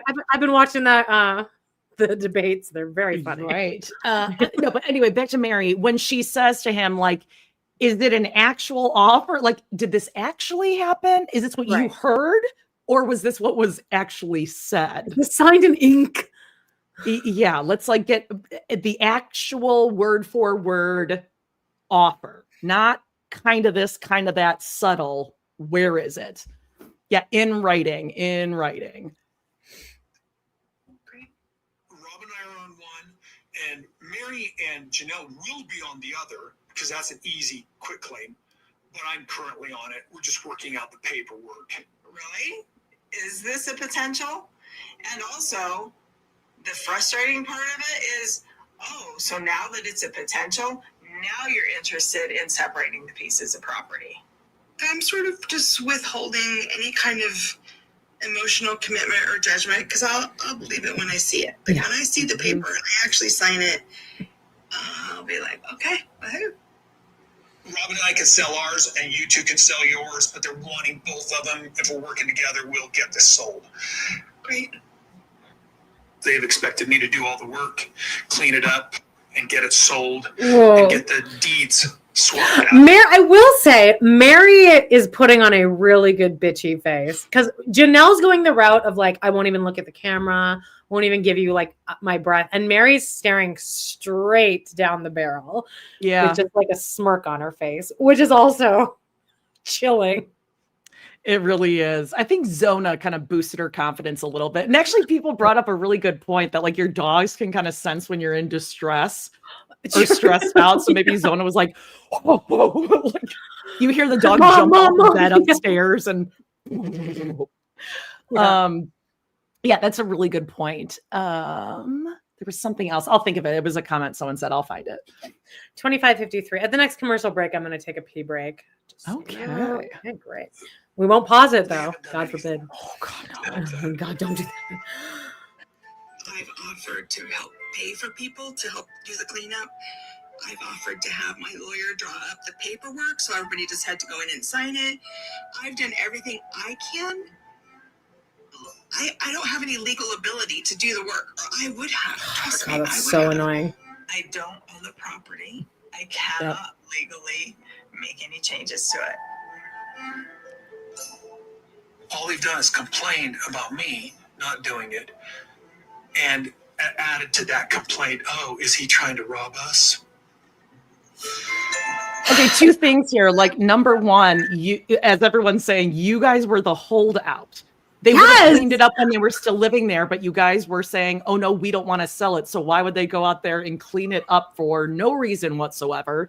And also Meri's point, our names are not on that property as it is. So you could call the police and we could be arrested if we came in. And I can see them doing it. Robyn would do that. Robyn would be totally fine pulling a George Zimmerman on one of them. Oh, like, I was scared. It was safe. Beat the no, absolutely. You could, and without a doubt, Kody and Robyn be like, oh, where'd you put that? We were going to keep that, or where is that going? Are you taking that? That's not yours. Yes. You're not stupid. And yeah, Kody, like that's your responsibility to clean it up. Like it just is. End of story. 2508. When I left Kody, I thought that we'd be able to get together. Even at one point, he was like, we we talked about the next guy that would come in my life, and he was worried that the next guy would come in my life and take all of the family money and things like that. I was like, I just hope the next guy's nice to Truly and all. But anyway, That was a good burn, right? That was a really good burn. And she just blew right past it. I was hoping he'd like love our daughter and everything, but yeah, been there. Like, and that is the thing where you're like, so that's what's important to you. Yeah, that's what you're focusing on, and not the, welfare of our Didn't even children. worry or ask, or wasn't even on your radar, but the money sure is. Yeah, first thing, poverty. Yep. Especially when dads come in with like the starting point is, and I'm assuming Kody probably did the same thing. Every other weekend, once a month. You know what I mean? Like Kody didn't start with like, 50-50 and actual. He said that to Christine, but I guarantee he was not wanting 50-50 actually. Can you imagine? So, I wish he called his bluff on that. God, I wish. I don't think she wanted to put Truly through that experiment. But I did. I don't know if you remember, but I did. When my ex was like, nope, not letting the kids leave the state. What you gonna do? Not gonna let you move. Oh, you want move to Wisconsin? I was like, and that's where I was like, okay, well, if you want him to live with you, and I guess how quickly he signed that paper. Like, yeah, two-bedroom house for 3 people, by the way. Oh, apartment, brother, sister, teenagers. Yeah, share a living room. 2 futons. Yeah, futons. They're like what, 15, 16? Almost 16, 17. Yeah. Oh God, Jesus Christ! Are they still doing that? We'll talk after the show. Jesus Christ. All right. But this is like the thing. Like Kody comes in like he's all, and he wants bare minimum time, but to look like a great guy. And this right there, Christine saying that like never was like, oh, I want the best for Truly. How's Truly doing with it? We know that he doesn't care about Truly. He almost killed her. With the kidney and everything, the failing kidney and all that. 24:45. I'm like, she's mean to me. I know. But I told him, like, I would love it if you guys could become friends. You don't need that at all, though. You and Kody could hang out. Yeah. Would you hang out with Kody? Sure. I actually do think it's a pretty good power move for him to say, because it does at least show a level of like, I'm not scared of Kody, although I wouldn't want to hang out with Kody. But I think it's a power move that he's saying, yeah, I would. I also hate the plot. I don't want to see it. I don't need to see it. It's going to be cringy. Yeah. I mean, Cody's been so nasty that like, in an ideal world, absolutely. I would have loved the exact same thing. I think it's best for everyone. It's great for the kids. It's like, it's amazing. But there are certain situations where it's like, it's just not going to work for everyone's peace and mental health. And the thing is, they have to do it for the show. Right. Yes, that's true. That's like Vanderpump. Like they've all said that in interviews. Like, well, when Stassi came, Stassi's like, well, it's a very different situation in real life because in normal life, I would never speak to any of these people again. Right. Like I would never talk to Kristen again, but like she fucked my boyfriend, but like for the show, like, and now we are friends. So like, it is different. 24, 23, 24, 23. Oh, sorry. Lives in David's house. I should know David. Yeah. David Woolley. Well, then you should start speaking with more respect about Christine and David than asshole. Yeah. But that's what you want. Make it easy for Truly and shut your fucking mouth. That everything ended. Yeah. The way it is, there's no right way and wrong way on how things end. Ending sucks. But is it possible? Can things be fixed to a certain point? I think so. I don't know. I don't think it could be. I don't think it can be fixed after Garrison passed, and it still didn't. That if anything was going to fix this rift, it was going to be that, and Kody behaved poorly. I just don't think there is a circumstance that's going to arise that is going to snap him back into being a good person again. If that was it's just so deep that it would require, as always, the women to get over something. Well, they are. Like, it always has to be like, oh, well, Christine Janelle, you got to be the bigger person, for the kids. And there's like a certain point where like you do have to be okay, what I'm learning is, and I think this does apply to them. I'm really not trying to like talk about myself, I swear to God, but I do think there comes a point in time when like you are, and Christine and all of them did this. Even Robyn actively does this to a certain degree, I'm sure, is that these moms are thinking they're doing the right thing by like, talking about their dads, right? Like I'm sure Christine was probably like, oh no, your dad loves you. He's over at Robyn's helping with this and that, or, no, he really loves you, blah, blah. You're creating this story for your kids that in your heart you think is true, but you're like, they're just not good at communicating it. But then when your kids get old enough and they start seeing they're in this situation like dad as an adult, independent person, like, yes, he's my dad, but he's also a man, and they see who that man is, it can be really jarring and traumatic because it's like, wait, he was like this whole time.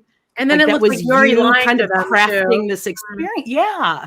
And it is really hard to be like, God, I was protecting them from this person, but now they're seeing who he really is. And it's devastating.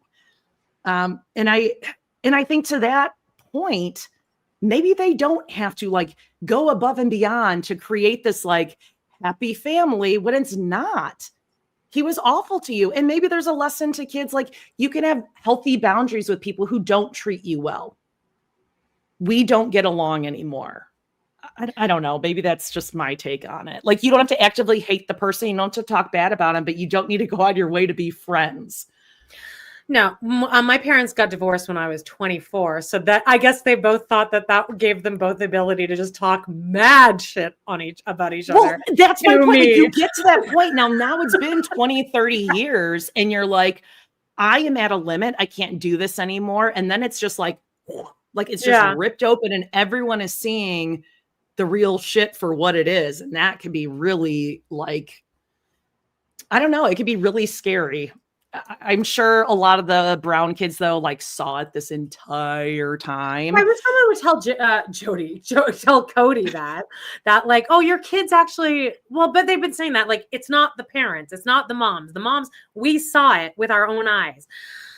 Yeah. I'm sure someone has told him that. And he doesn't listen. 23, 52. Okay, we're going to be in each other's lives for the rest of our life because of our kids. No, you really don't need to be there at all. No. You guys want to go on a trip together? So stupid.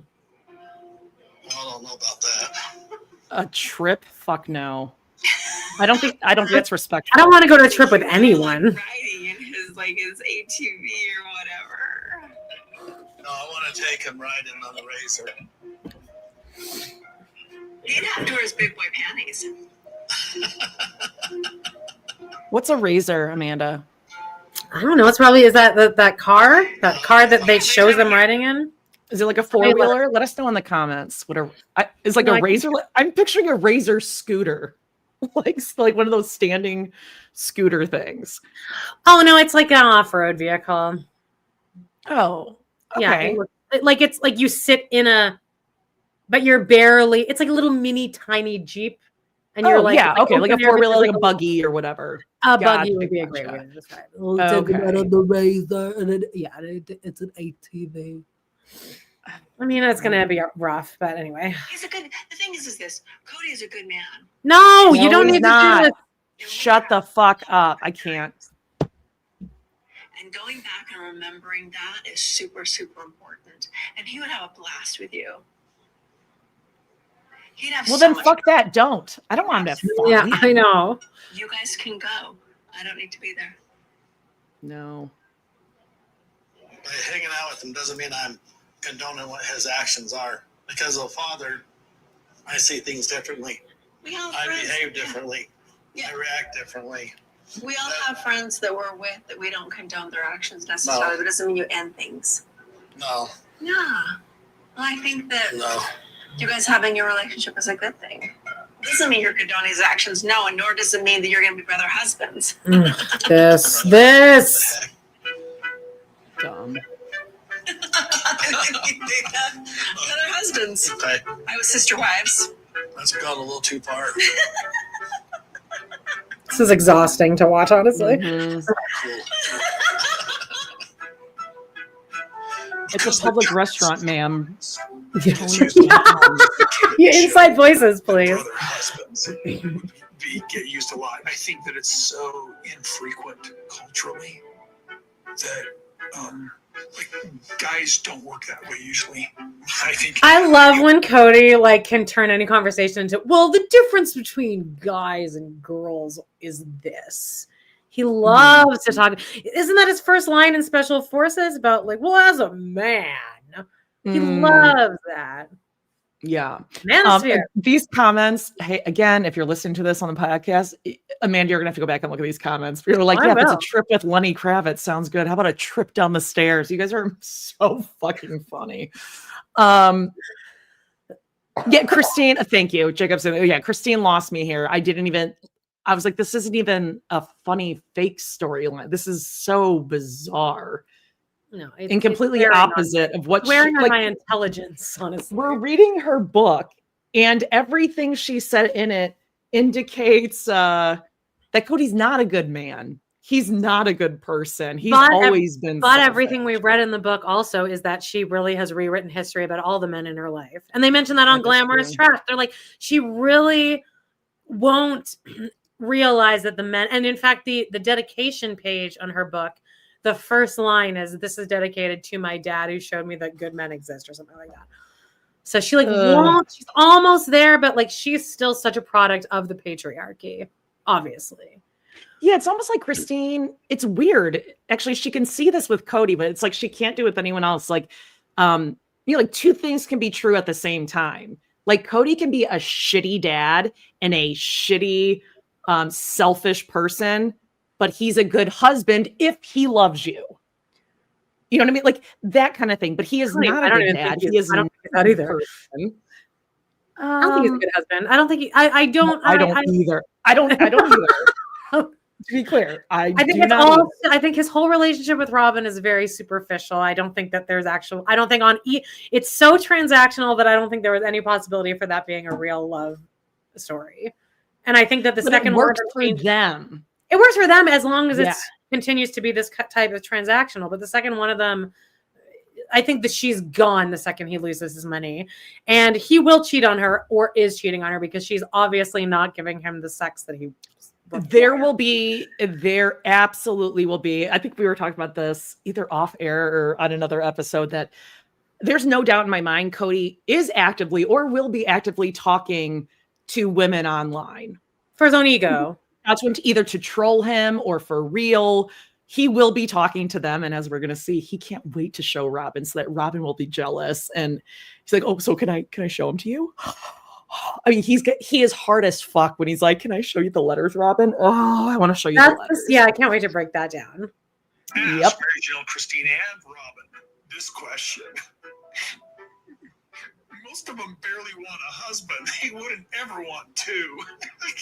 I think Janelle's been asked this question. She's like, I don't have to deal with Kody half the time. I would not like another husband, period, please. No. Christine, I can actually call here. This is Christine. I'm going to quote her. Another husband? Oh, God, no. David and Kody are not brother husbands. No. Oh my God, we know. That's a joke.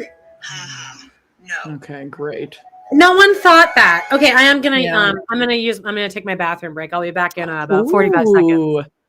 Okay, wait, hold on 1 second. So this comment I just got says, can we discuss why Robyn is can I go? Oh no, you go. You go. We'll discuss in the chat. Can we discuss why Robyn is on a no-fly list? Wait, is that for real? Oh, I'm like dying. Okay, let's see. Some of these comments are so freaking funny.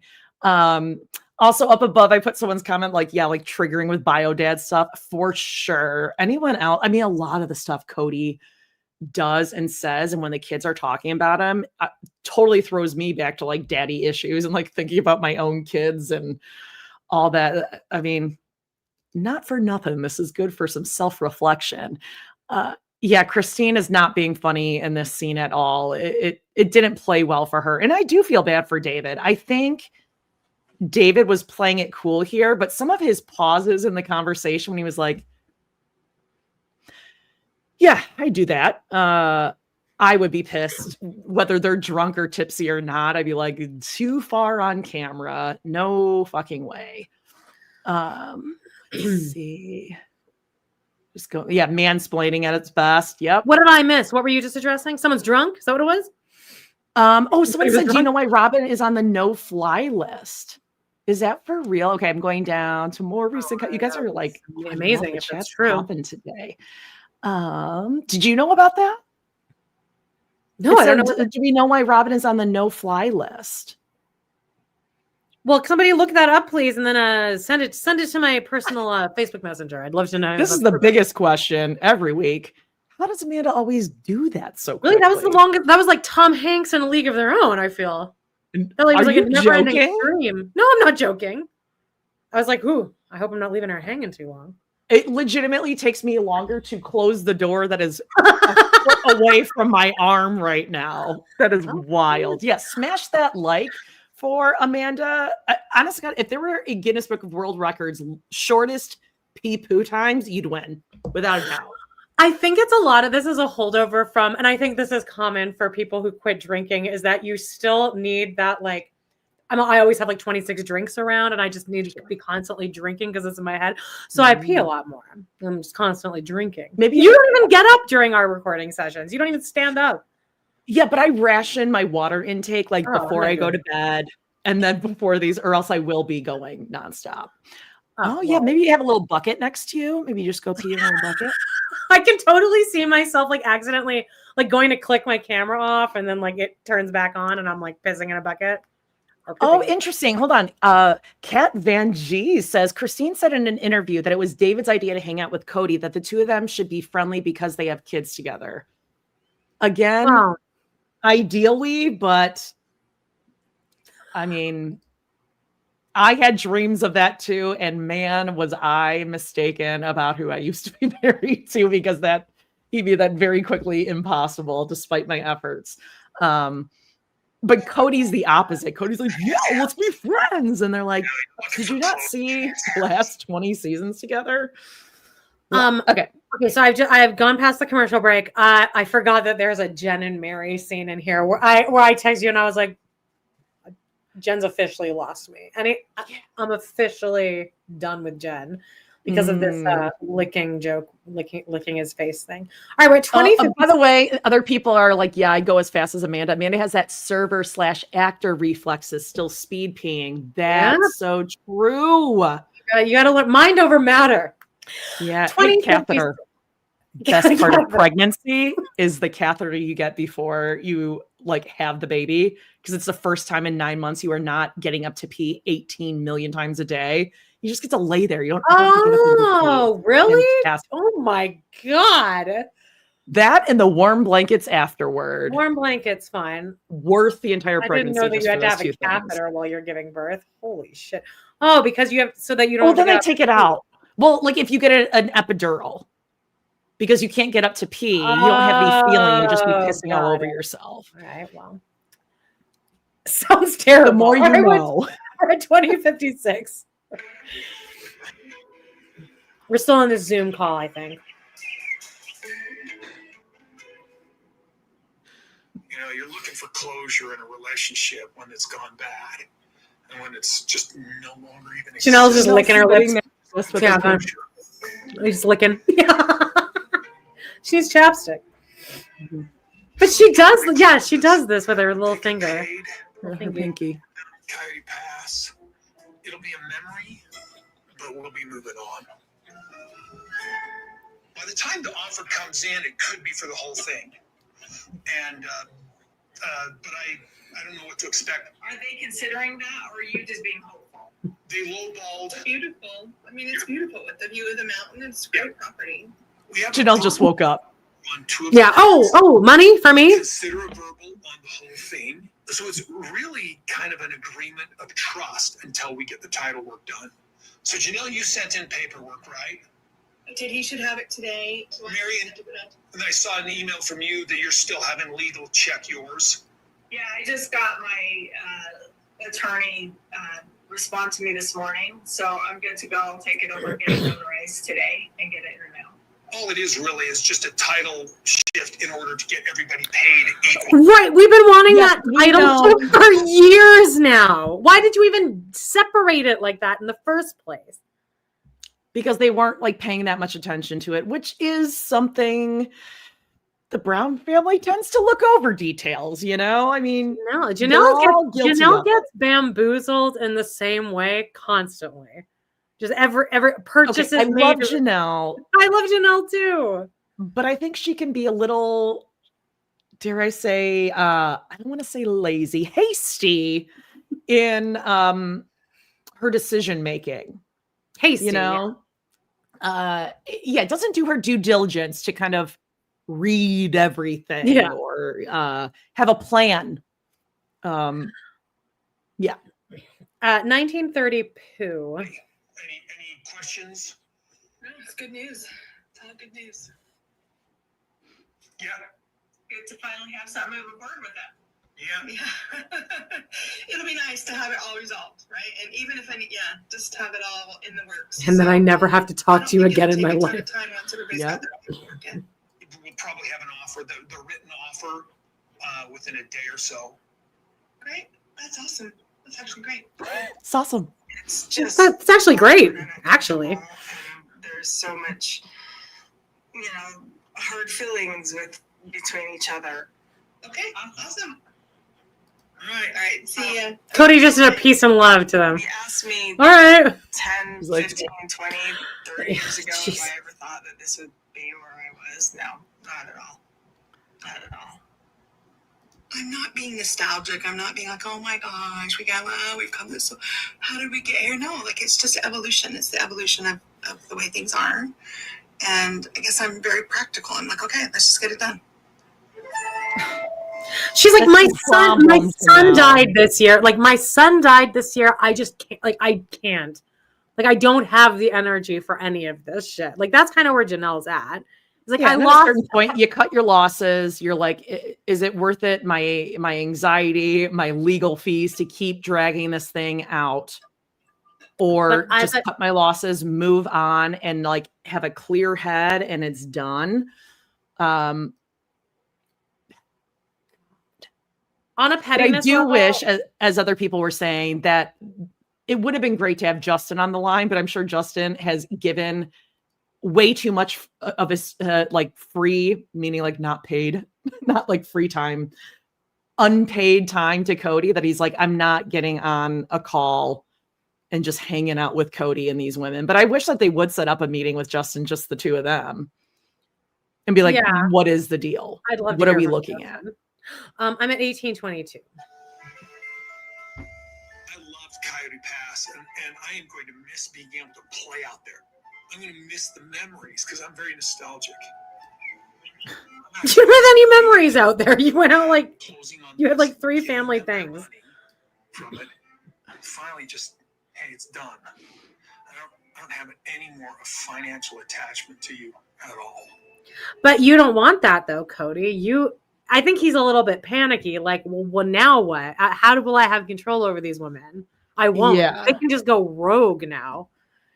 Also, I Yeah, do think I think he was also like, I'm kind of keeping their mouths shut about me as long as I'm holding something over their head. But now he has nothing. They can all sing like canaries. Meri won't. Meri's not petty enough. She's gonna take No. the high road. But the other ones are ready. They can say whatever the fuck they want now, and Kody knows that. I think Well, and that's why probably. he's like, oh, you get your 25% loan, leave me alone, because he knows that now we're going to see inside of this new house. We're going to know how much he paid for it. We're going to see all of the assets that are in that house, the painting, the craftsman tool chests, the literal floor to ceiling in the 7th garage of theirs. Yeah. That was the most cleared out one for them to even film in. You know, the other ones are packed. Yeah, the most clear room in their house is their garage. Yeah. 1757. 2025 might be that year that we get this freaking done. Kody and I had our big fight like 3 years ago. Well, we remember it. Point your finger at me. No, you stay I've and done talk. nothing to you. Like, it's time. I don't like it. I don't like it. We're in Parowan. I'll get ready. excited about this. Good thing you peed earlier, because I know, right? Oh my God. Confident Might have say, to go again. Wait, okay, just jiggle it. I'm going to create a little office space. So Jen's helping me build a desk for it today. you know what's more fun than putting together an IKEA desk? Watching other people put together an IKEA desk. God, Jen. And Jen, don't you have other Yes. stuff? Don't you have a family? I have to go over to Mary's and help her build a desk. A pap smear, a mammogram, anything that you can do today Right. besides be A child here. recital? A child graduation? That your child isn't even in, and it's all musical numbers. It's all first semester violin. God. Oh, I've been quite a few attendances of recitals. 1712. Other like furniture that comes in 1,000 boxes, it can like be a sign that your marriage will last forever. So this is a sign if our friendship can last forever. Jeez. It shows that you have to help me. Looks like I'm holding a hammer. No, I'm holding the hammer. Oh my Oh, gosh. surgery. I was going to tell you. Kody called. We did like a video call with Janelle, and he said that somebody wants a couple pieces of the property. Supposedly. Once it sells, is he going to does your money ever go into his hands, or is it all handled through title? I would think because my name will be on the title, it better not go through his hands. Yeah, I just don't want it to be like, oh, well, I cut down that tree so I get more because I did more physical labor. What? You know, at this point, honestly, Jen, Do you think Meri ever gets snippy with Jen? Like, if Jen goes too far making fun of Kody, Meri will shut it down? Because I bet she does. Like, I bet Jen's not allowed to say too much bad stuff about Kody, because I think Meri's natural instinct would be to defend him. I think Jen knows her role by now. What is it? Well, she has to be Mary's friend. I mean, like, this is her livelihood too. I mean, she's got to be getting paid, don't you think? Or Meri giving? Well, maybe not. No, I think know.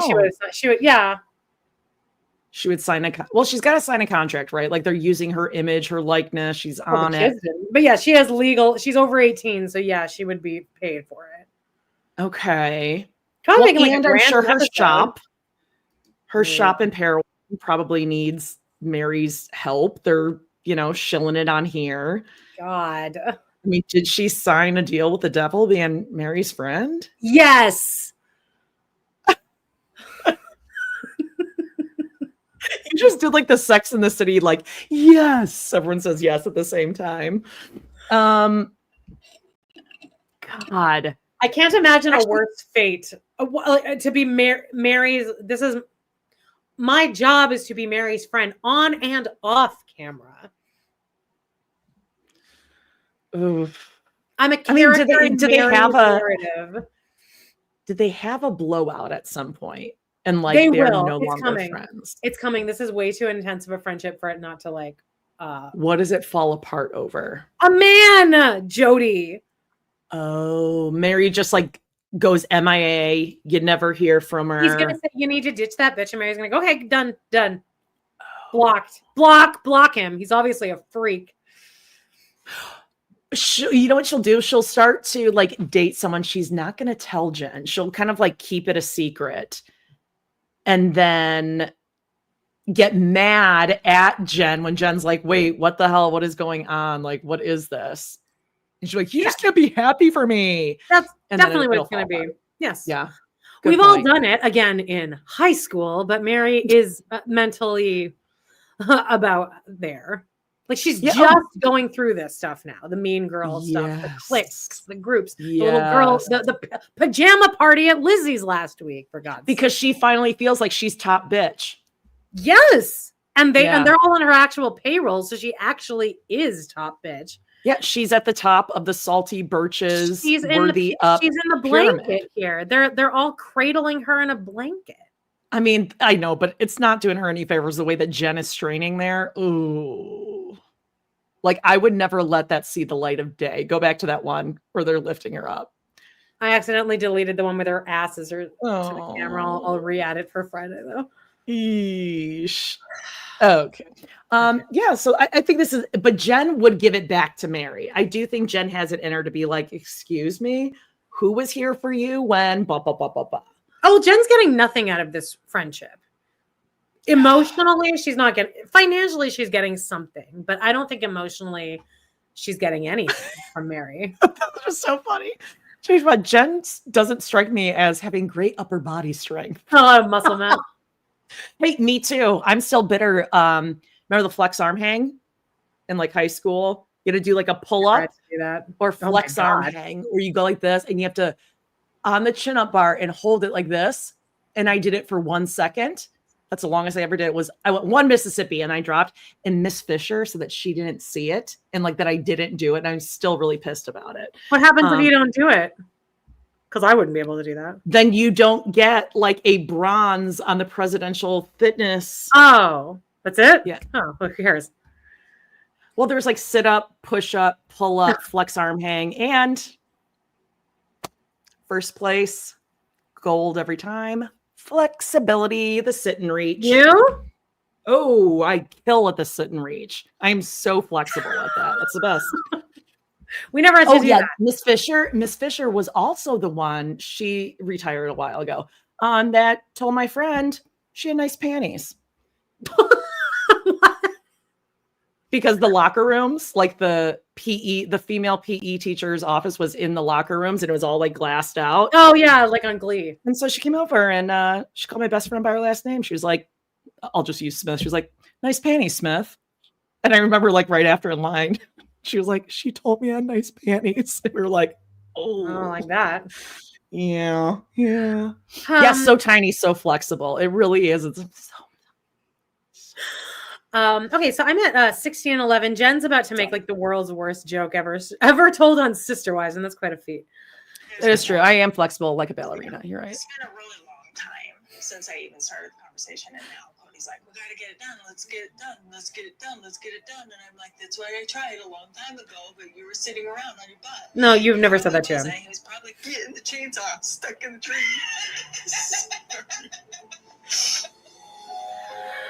Meri and Jen now using jokes that that Reddit has been using for about 6 seasons now. Now they're using the chainsaw jokes.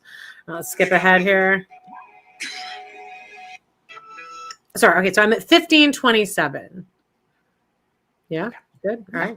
Looks like this is moving along. It's been a few days since we all talked. We actually have a signed offer. So it's real, it's legitimate, it's awesome. Now we just gotta figure out all the minutiae still and get everybody happy, and then we can move forward. All right, so I'll get the kids from school.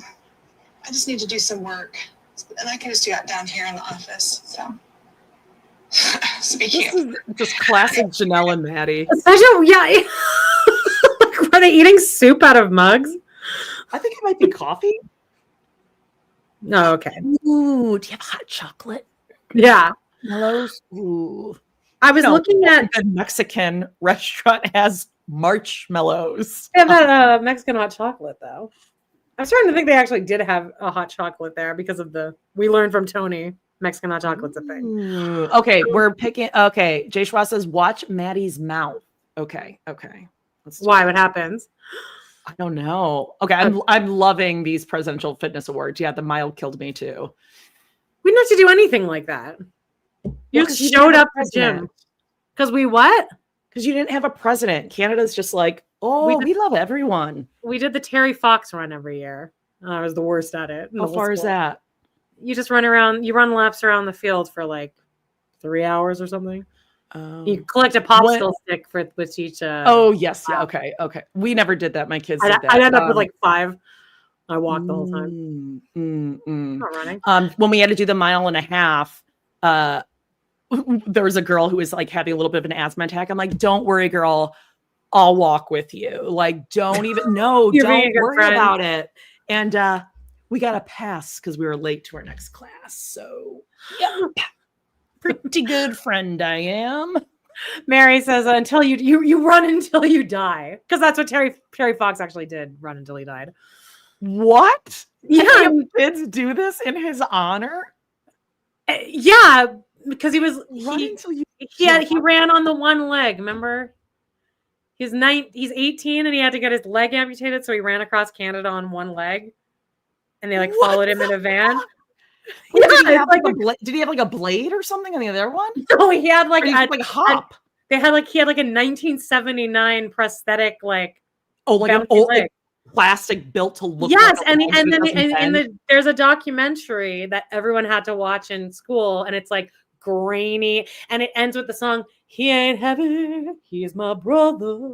So that song always scared me because I remembered it from there, and it's this grainy 70s thing, and he ran halfway across Canada, and then his cancer came back and he died. But as he's traveling across Canada, he's like taking this thing off, and there's just bruises and blood and just like sores because he's bouncing on this prosthetic leg from the 70s across Canada in sleet, hail, Canadian winter. Wow, he's like the post office. Whoa. He's like the post office. He's a legit Forrest Gump. The Canadians are singing in the That's comments. what I used to think that was referencing in Forrest Gump. It probably is. Probably not, because no one in America You met him, said Catherine? I thought he died. When did he die? He was like 18, 19 when he died. Or 21 maybe. The things the 80s made us fear. Adam and I have a whole list. Number 1, backdraft. You will die from a backdraft. Number 2, you're going to die from childhood AIDS like Ryan White. 3, you're going to get kidnapped. I mean, it's just a matter of time. You're going to get kidnapped and buried alive. Suzanne met Jerry Fox's brother a few months ago. Holy shit. It's like the 6 degrees of Terry Fox in here. What is going on? He's seriously a national treasure. Okay, so we're at 14. Okay, back to this. We could talk. I mean, real Fox head over here. We could do that as a girl dinner. Dinner, Terry Fox. Okay, fine. That's our next. Yeah, great. We always have issues thinking of girl dinner. Terry Fox, 1458. Finally has put us all on title on all the pieces. So. And we actually have an offer. So like now we got the buyer solid. Now we got to get our family side. The family side with all how the title, who does what are we going to do? Like what's the decision? Like all that minutia stuff has got to get worked out for real. We've been talking about it and going back and forth for months, but now we really need to take action because there's a time. I mean, there's a ticking time clock now with this contract. It expires at a certain point. So, wow. Yeah. Just got to wait for all the stuff to be done, the paperwork. Yeah. People are saying Maddie does the licking thing like Janelle. When they sell well. What about the money that you put into the house? I don't think there's any way for me to get that bad. It was a gift. That's so frustrating. Corey on Surviving Sister Wife said it the perfect way where he's like, I can see Maddie's frustration in that she's like, he can't keep getting away with this, which is like a Breaking Bad reference where Jesse finally breaks down. He's like, he can't keep getting away with this. And that is where I would be with Maddie. It's like this level, the petty, I couldn't go on with my life knowing that they're getting away with this again. It's infuriating. It is. Oh, and you want to believe like you do need to just wait it out. Karma does come, but it's hard to wait when they just continually keep failing upward. Mm-hmm. Yeah. And it is like you do have to swallow a lot of shit, especially when you are the one that's like with all the kids. Like Janelle's got like 20 kids around her all the time. So, yeah. That freaking sucks, man. I hate that. All right, 1405. So Maddie has been telling me, and my kids sort of feel like I should pursue the money that I put into Robyn's house.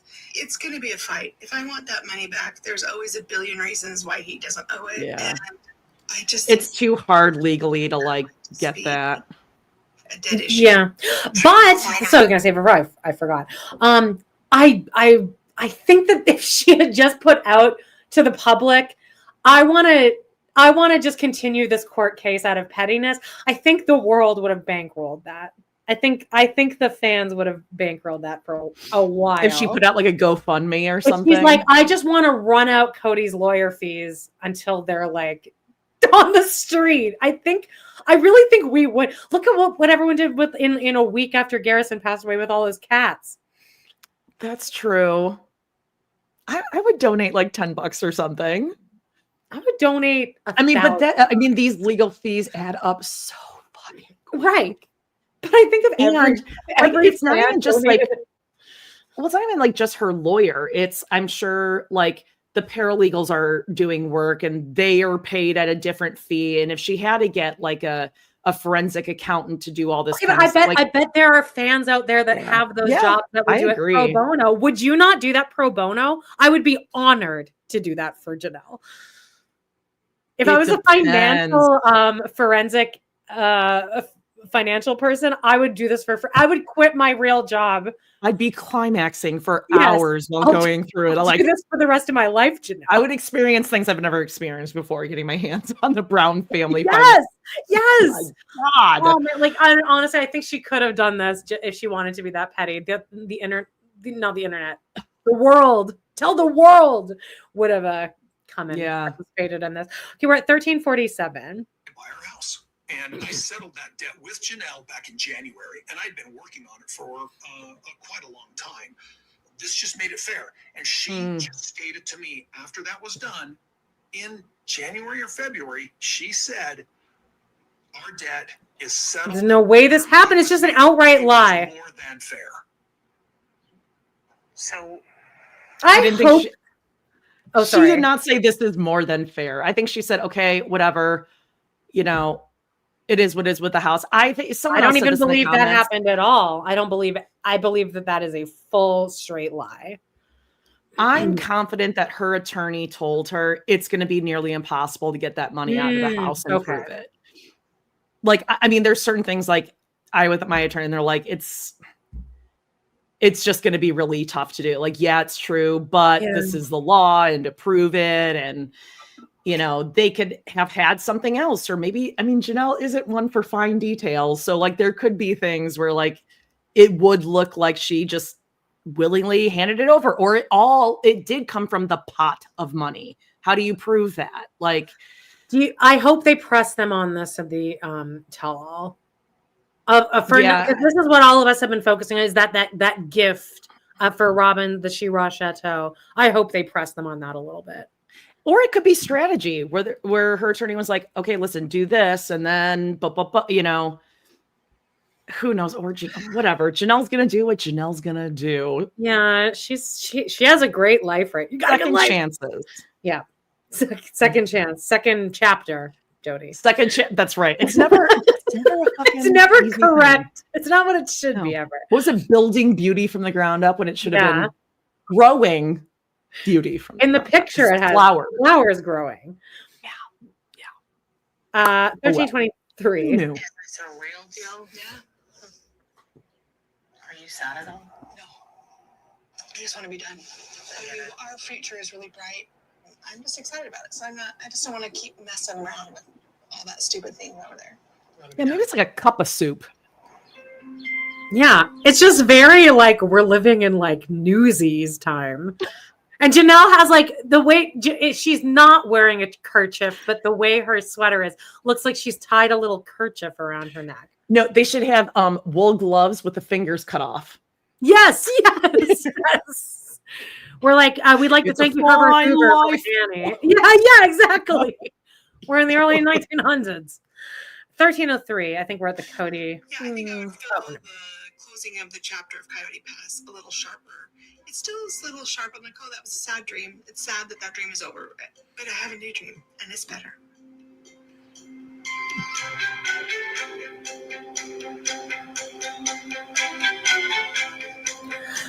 Kody and Robyn's house. This underscore sounds like we're in a Nancy Myers film all of a sudden, right? Like dun, dun, dun, dun, dun, dun, the music is very really weird this year.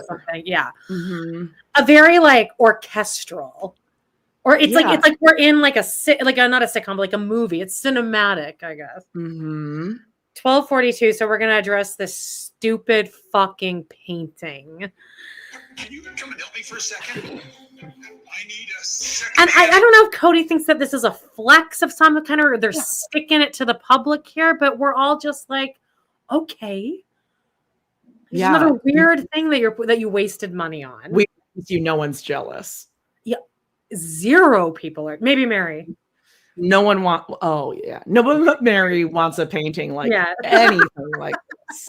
No, and also, as we saw before, like the scale of Robyn, like where her feet are on that painting. Look at it, like she's not the right size. Yeah. It's awful. They're making She's her not floating as on space. Yeah.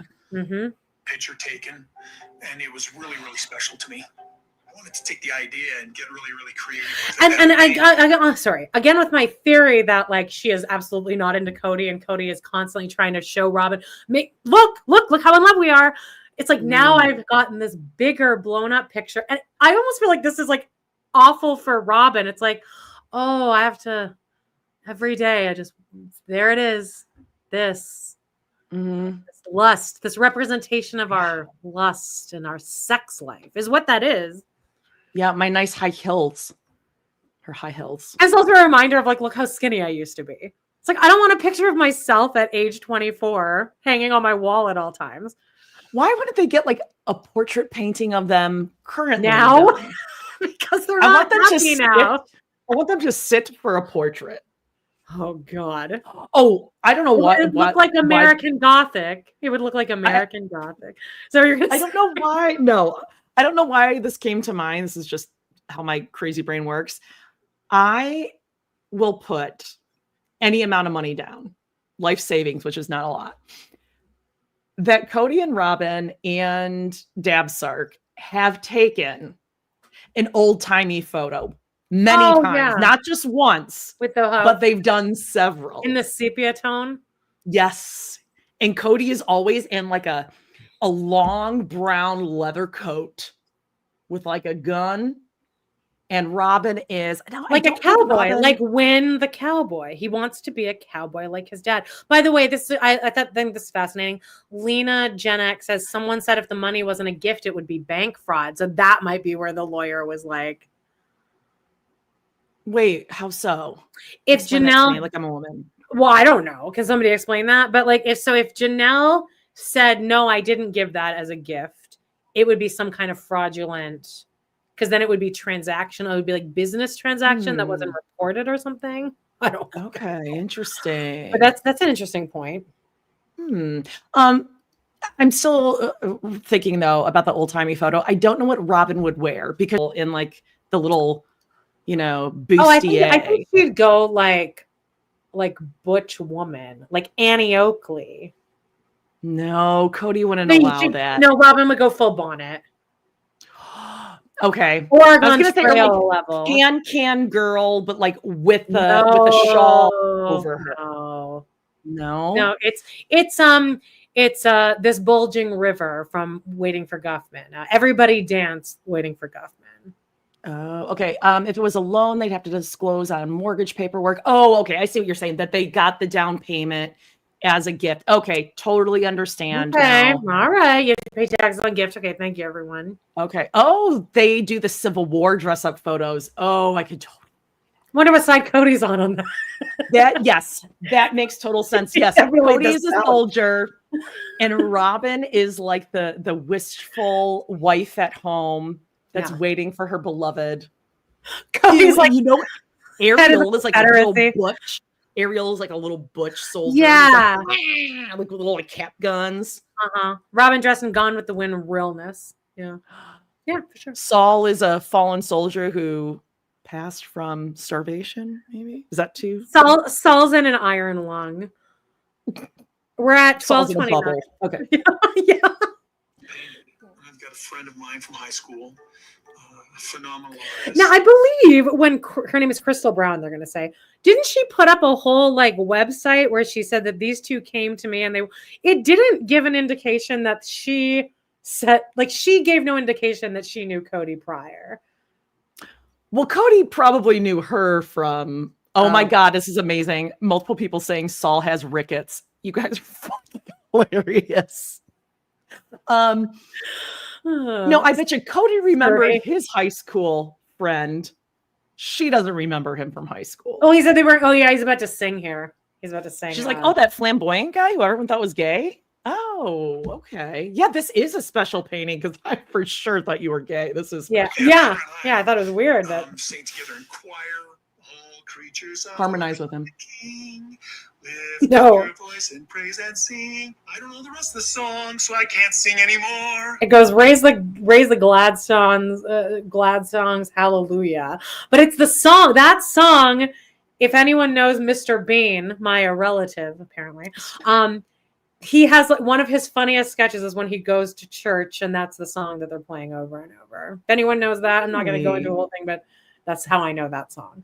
I don't know that one. That's not a Catholic banger. It's like da da da da hallelujah. Da, da, da, da, da, da, da, da, da, da, da, hallelujah, hallelujah. That's what he was singing? Hallelujah. Yeah, all creatures of our God and King.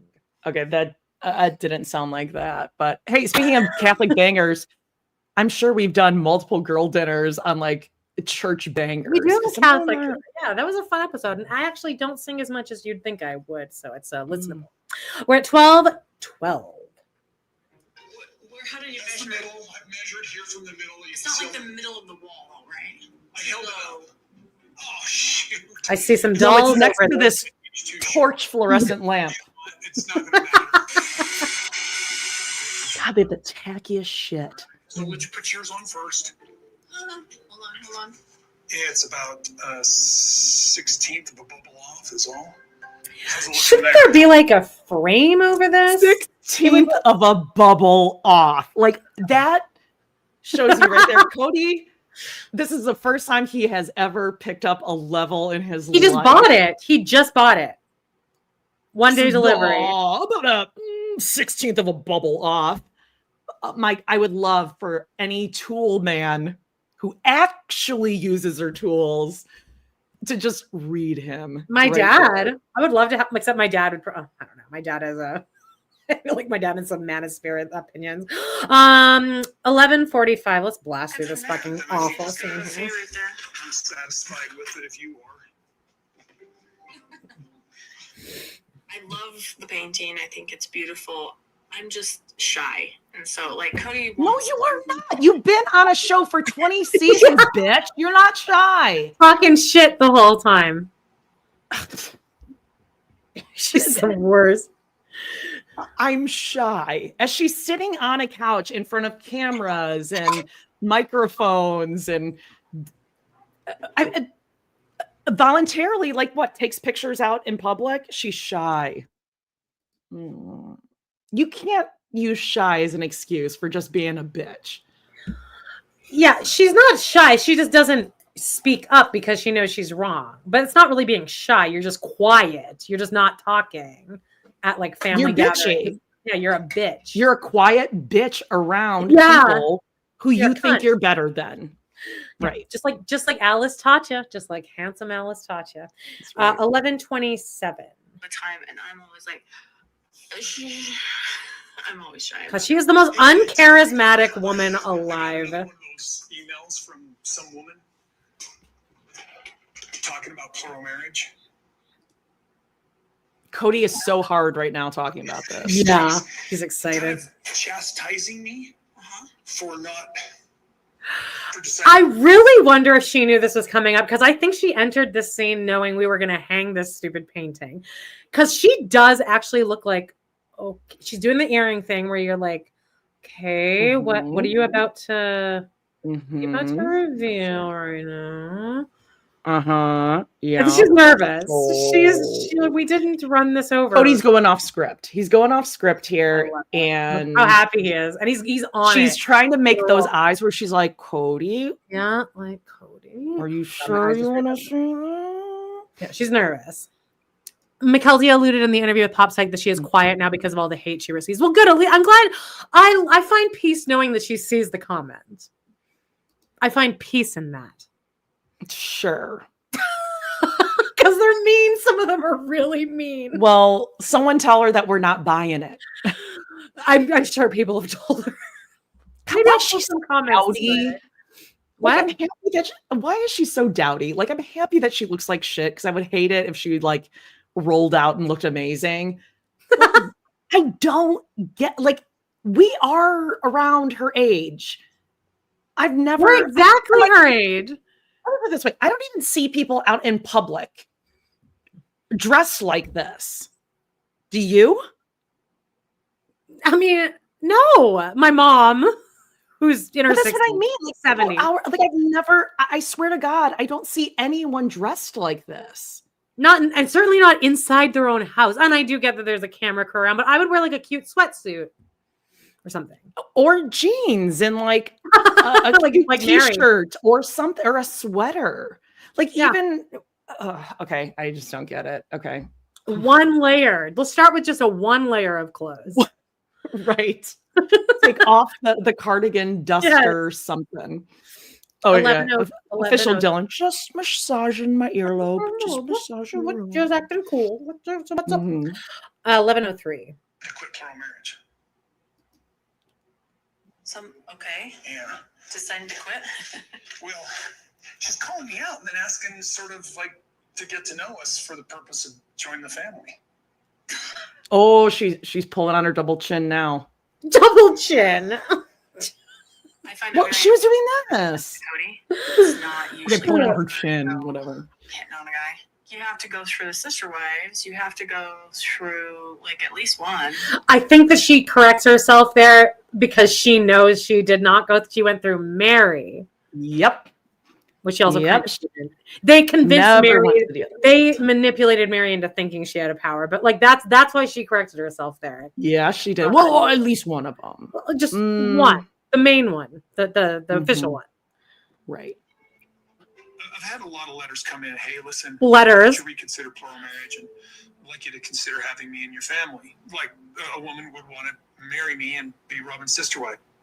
I mean, like, now I know people are saying no, this things that didn't happen for 100 or whatever, but I think people reach out to him. And people were reaching out to Richard Ramirez in prison, and he, not that he was a murderer, but he also had famously bad breath, and people still were trying to fuck him. So yeah, if people are trying to fuck Richard Ramirez, Robert Ramirez, what's his name?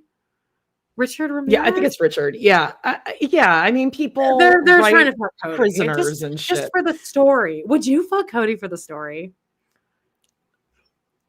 If you weren't married and it was more maybe you didn't have kids either. For the story.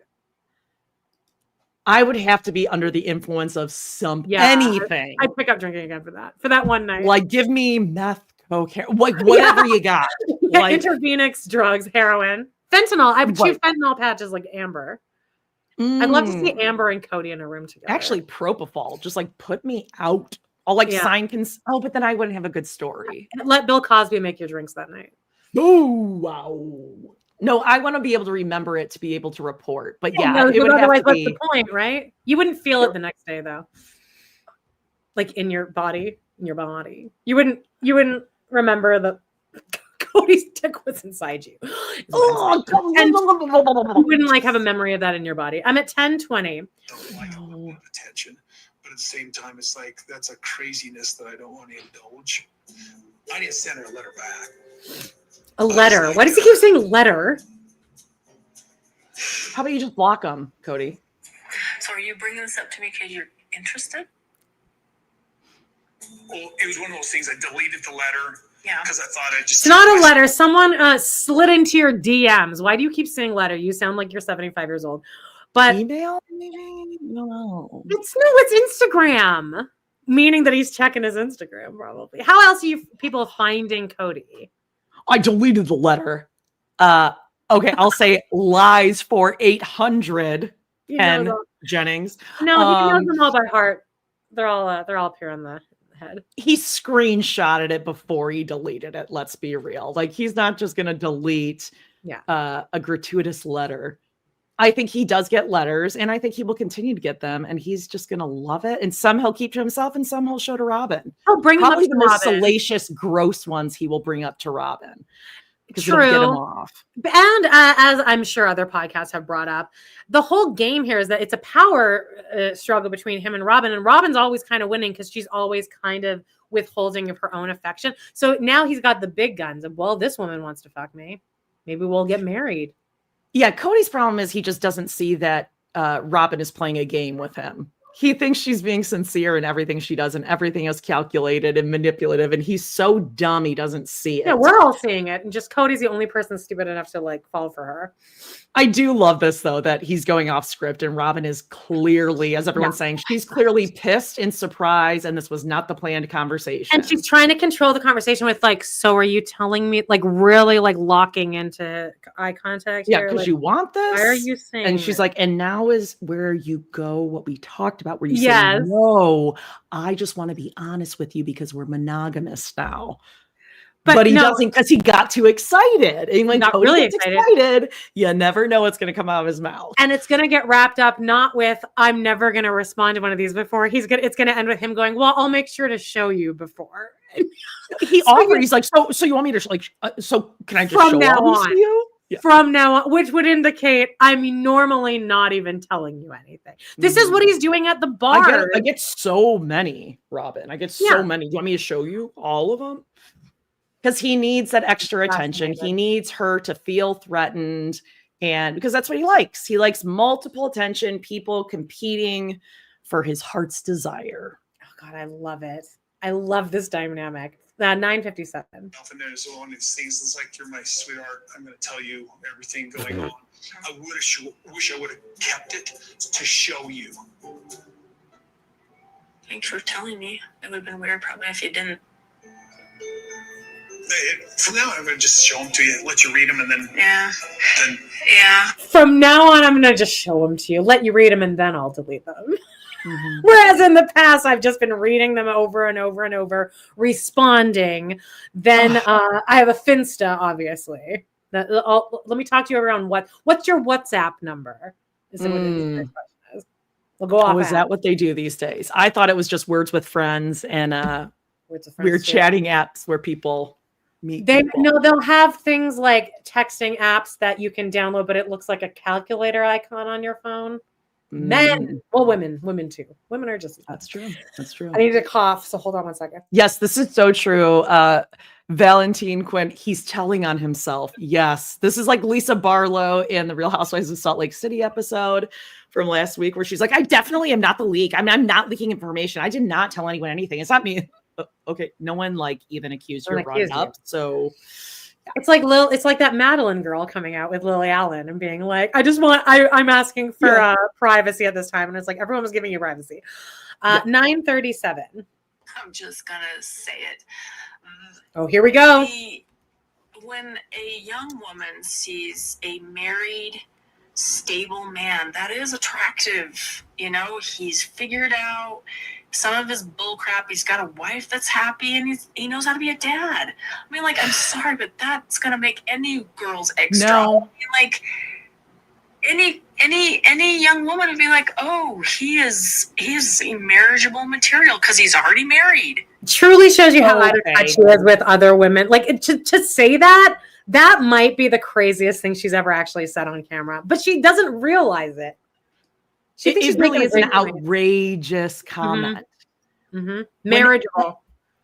Any and every young woman sees a stable, married man, she's attractive, and she can't help her eggs are dropping because and he's got his bull crap together, for the most part. Yep. Great dad. That's outrageous. Dad. It's crazy, but she's saying it to the audience as if we're idiots. She's like, yeah, like we get it. Yeah. No, as a young woman, when I see a married man, I'm like, oh, he's married. He's an adult. And he's married, so I'm not even... My eggs aren't dropping. I don't know what that would feel like either. Is that horny? Is that what you mean? Yeah, because for her, being horny means babies. I will tell you this. Like, when I was teaching, I taught kids whose parents were probably like the top 1% of beautiful people in the world. It was a very affluent community, lots of like plastic surgery and gorgeous and money and whatever, nice clothes and cars. And there were very attractive dads who were married. And I'd be like, oh yeah, they're like really attractive. But I was never like, I want attracted mine. to Must them. be mine now. No, it was like, oh yeah, that's like, yeah, like, oh, that's like a hot dad, but I'm not attracted and my eggs weren't dropping. Like, I want to be with him and marry him. And have the babies. It's outrageous. Like, is that what you want your daughters to be thinking as they are looking at married men? Like, I gotta get with him? Just the fact that she thinks that was normal enough to say, because she's such a calculated person, right? She obviously plans everything she says. So that's how delusional and out of touch she has become. That I think to this day, until this probably she's dropped, like justifying it. I don't think until this dropped on Sunday, she realized how the public would take that. I think she thought she was making a really good point. Yeah. Yeah, like, oh, you guys know. Yeah, like we were gonna go, oh, yeah, okay. Yeah, like, oh, totally get it. Yeah. She did make a good point there. He's already married, so that means he's currently marriage material. Yeah, marriageable material. That's what I want, and I'm gonna get it because that's what I want. No, that's you being jealous of the wife or wives that he's married to, and you're gonna get it because you're Robyn, Alice, Sullivan, Jessup, Sullivan Brown, and you get what you want. Alice Brown. I hate her. I hate her. Oh no, this is it. Actually, this is the worst thing she's ever said. Might I say, if there is a married man who's already married, like my mind would even go to be like, I'm attracted to, like, I don't even think like my mind would even like let me go there because automatically I'm like, oh, they're married. Does that make sense? Yeah, I mean, I don't lust over any men really, so I couldn't relate less to what that's something this show has helped us all with. We don't fall for any man at all. Not into it in the least. 906. Married. Truth be told, for one split second, I kind of go, For a split second, I think, oh, wouldn't this be great? This is what I've always wanted for my life. And how would they fit? I just thought it was important for you to know because I got thinking. Ew, I have those glasses. Ew. Oh, yeah. Where are they from? Those same drinking glasses. They must be expensive. No, TJ Maxx. Oh, TJ Maxx. Maxxinista. I don't have them now, though. We got new glasses. I hate that they picked those same fucking ones out. Ew, I'm disgusted with myself. She should get a drink because she's getting a little parched from how stressed out she is that Kody's won't shut the fuck up. Stop talking. I don't remember you telling me about this other one. Yeah, remember because I was telling you she told us a place to look to see her picture? Her picture. And I'm like, you asked me if I wanted to see her, and I said no. That didn't happen. And then you said she's cute, and I still said no. I do think this happened. This is foreplay. This is what Robyn did with the other wives. Oh, do you think she's cute? I think she's cute. They flirt at like other people's expense. Yes, for sure. At other people's, it's really fucking weird. Misery. Yeah, we're better than them, so therefore I'm now horny. Yeah, it's like they get turned on, like around a group of people, kind of being like flirty, like kind of this like thinking that people are jealous of them, but no one is jealous of you. Like no one is. Yeah, no one's getting off except the two of you. And Robyn, no one thinks Kody is attractive. Only Cody's getting off. Robyn, it's gotta be wearing on her soul each minute she spends with this man, pretending like she's attracted to him. It would wear on you. She used to be when she was the favorite wife, though. Yes, because then now she's the. She was. There was another person experiencing misfortune at her, like at their expense. Okay. Anyway, 829. This like what? Oh God, his flipper is so bad. It was really bad. Having a crush on me, even if it makes me feel special, it's sort of ridiculous, right? He is giddy. He can't be smiling any bigger. Nope. It hurts. His face hurts. Ridiculous. Wasn't when we were Never heard a more unnatural laugh in my life. It's like a Meri laugh. Lauren Smith up here brought up a really good point. He has to keep creating a scenario where he chooses her over others. And if he's not going to do it, Robyn's going to do it. So she'll be like, oh, you think she's really cute? Oh, that's a good point. Yeah. Yes. Yeah. Yes, and. And she's pushing the buttons. Gross. It was ridiculous when Robyn and I fell in love. Here's the hot chocolate scene, Jody. Yeah, you want to do that? Yeah. You won't like this at all. She used to be able to smile. Like she had expression and light in her eyes. We never saw a Boy. beaker. When we went back those first No. seasons, we were looking for a Okay. beaker and there was no beaker. And Oh. she did seem happy and glowing. McKelty And said then- for Pop's sake, the main issue with Robyn is she knew she spent his time. Yeah. Oh, that's what McKelty's upset about. Is that, yeah, I love how McKelty's just now catching up to the rest of us. Right. Okay. 7:44. Where did you get that? My daughter made it. But guess what? It made everything else. Madison made ridiculous. that. I mean, Robyn and I falling in love made Christine ridiculous because What a Christine fucking did asshole. not handle that experience well. No, Robyn was a You bitch. did. to her. Yeah, Robyn's a Christine, bitch, as and much you as I was in love with always her, hated that's her. part of the problem. So anytime you have two entities, one is going to God, poor outshine Christine. the This is other. so rough. Guys can deal with that, but Christine couldn't It's deal all with Christine's that. fault once again. Wow. I'll Let's come just back be to really Christine. honest. Could I fairly love all of these women? I wanted to. I really tried to. I even faked it. I mean, in the end, it just wasn't going to work. So that's your fault then. You led your wives on, telling them that you love them when you did it. And when they were saying, we don't feel like you love us, we were actually You get right, mad at them. Yeah. which means Christine was- that you were gaslighting everyone, telling, No, I love you, I love Christine you. was ridiculous, he said. Robyn made Christine ridiculous. Weird, because he's saying Christine was like ridiculous throughout their whole marriage in the book and shit. So was she ridiculous only when Robyn came, or the whole marriage? Like that changes too in his stories. Of course. 6:35. But we're back in Carolina. Yes. Yay! Let's see what great advice Jen has for Meri. Single ladies, get a pen and paper out for some married woman advice on dating and such. I think she's just ready to be done with it too. I just wonder sometimes if Kody subconsciously is like, we'll just take our own sweet time, and then they'll just be tired of it, and then I can just talk them into doing. Yes. Not subconsciously. Obviously, what's that's- happening. That's what my children do. They wear me down until I cannot function as a human anymore, and so I give in. He's not gonna wear me down. Are you kidding? I freaking stuck with him for a decade. While he was trying That's to kind wear of me funny. down. I just realized you haven't been to Flagstaff in like a bazillion weeks. Are you gonna have to go back to sign? Meri can't wait to go back. Property sales? I don't know. I might have to go. That would be weird.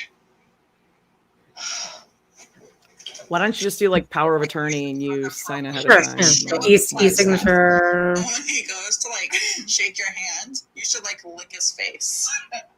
Just to, like. I don't get why that's funny. Yeah. That it's not, and that's where I lost Jen completely. Lick his That's it. face. When you I go to don't get shake it. his hand, lick his face. And Mary's laughing, cackling. Yeah, no, Jen, no. Spray bottle. Okay, so there's no joke to be had there, right? Oh, I mean, there's a Like she just punchline said- in there somewhere. When you go to when he goes to shake your hand, you stab him in the heart. Even that would have been funnier.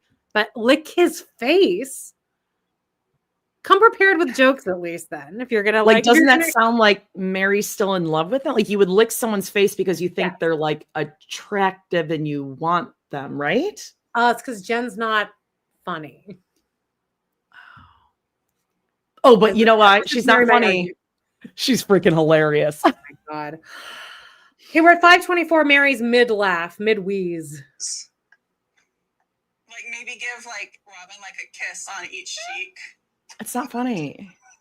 No, it's That's not. not So they funny. know. Just to mess with them. Yeah. For the love of God, just tell us what you guys are laughing at. Be like, So it's not what you're I want to be saying. in on I it. still want this. Mary, stop. I'm going to need them to take off their Apple Watches and sweatshirts. Just one episode, please. Like, put some of the lesbian rumors to rest. Oh please. my God. Okay, we're back in Flagstaff. The monogamous side of this experience. Robyn and I are moving forward. Not that anything's wrong with plural marriage. And yet, here, Robyn and I are still trying to purge it from our system because we're still discussing it. You're the only ones that are still discussing it. Yeah. Getting these letters, that's what's interesting to me. How about you just don't open them and read them? It's plural marriage for Robyn. Don't delete your Instagram. All of us have been wondering why the fuck You're not posting either on of it. you still have them. All We're it is surprised people you're yelling at checking you. anything because you haven't posted in 6 years or something. It's so crazy that you both still have them. Why does Robyn? I understand Kody needs his for special forces currently. But why the fuck does Robyn keep hers? 2019 was her last one. because she's a shy, pretty wife. Just Oh, I'm sitting at the there. exact same timestamp as you. Just sitting there. Look how pretty she is. As she's hashtag active. It's starting to, yeah. It's just her neutral face. Like, Yeah. Okay, mine's straight across. I mean, I got some lines, but her neutral face is. When she relaxes her face, it goes into a beaker. What's yours? Let me see. Mine now. Well, everyone You're knows just I have a neutral. wrestling. I know I have a wrestling. Oh, here's mine. No. Okay, I'm looking I at your look at mouth, mine. and there's like it doesn't go down. No, because I usually don't frown because I'm a happy person. I'm not miserable all the time. Okay. 425. Oh, I know why I want it to be. Oh, it is full beaker right there, right at that timestamp. Kody's just staring at her. What was it? Having that community of women that were like had the same goal. That wasn't. But you didn't have the same goal, Robyn. No. I just don't know if we were really fully embracing, like the fact that you had more than one wife.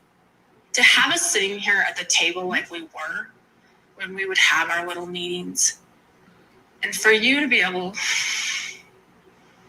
to say in She's front of your spinning. guys, "Hey, babe, I got you. I'm gonna make sure your needs are met."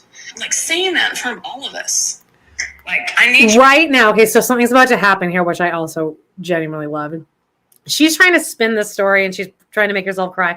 Kody's not even listening to what she's saying because he's about to switch it back to. So the emails, though, about the wife, and she's going to be like, were you listening to anything I fucking said? Because he doesn't give a shit what she's saying. He's like, I want, now back to the sex with the other women, though. Yeah, and she's trying to bring it back to like, I just had so much hope when it was the four of us and we would just sit here at the table and I just don't know what went wrong. She's trying to go back to victim thing and he's like, yeah, but about those women who want me, Robyn. Yes. Oh, it's so good. Can I show you? Can I show you, baby?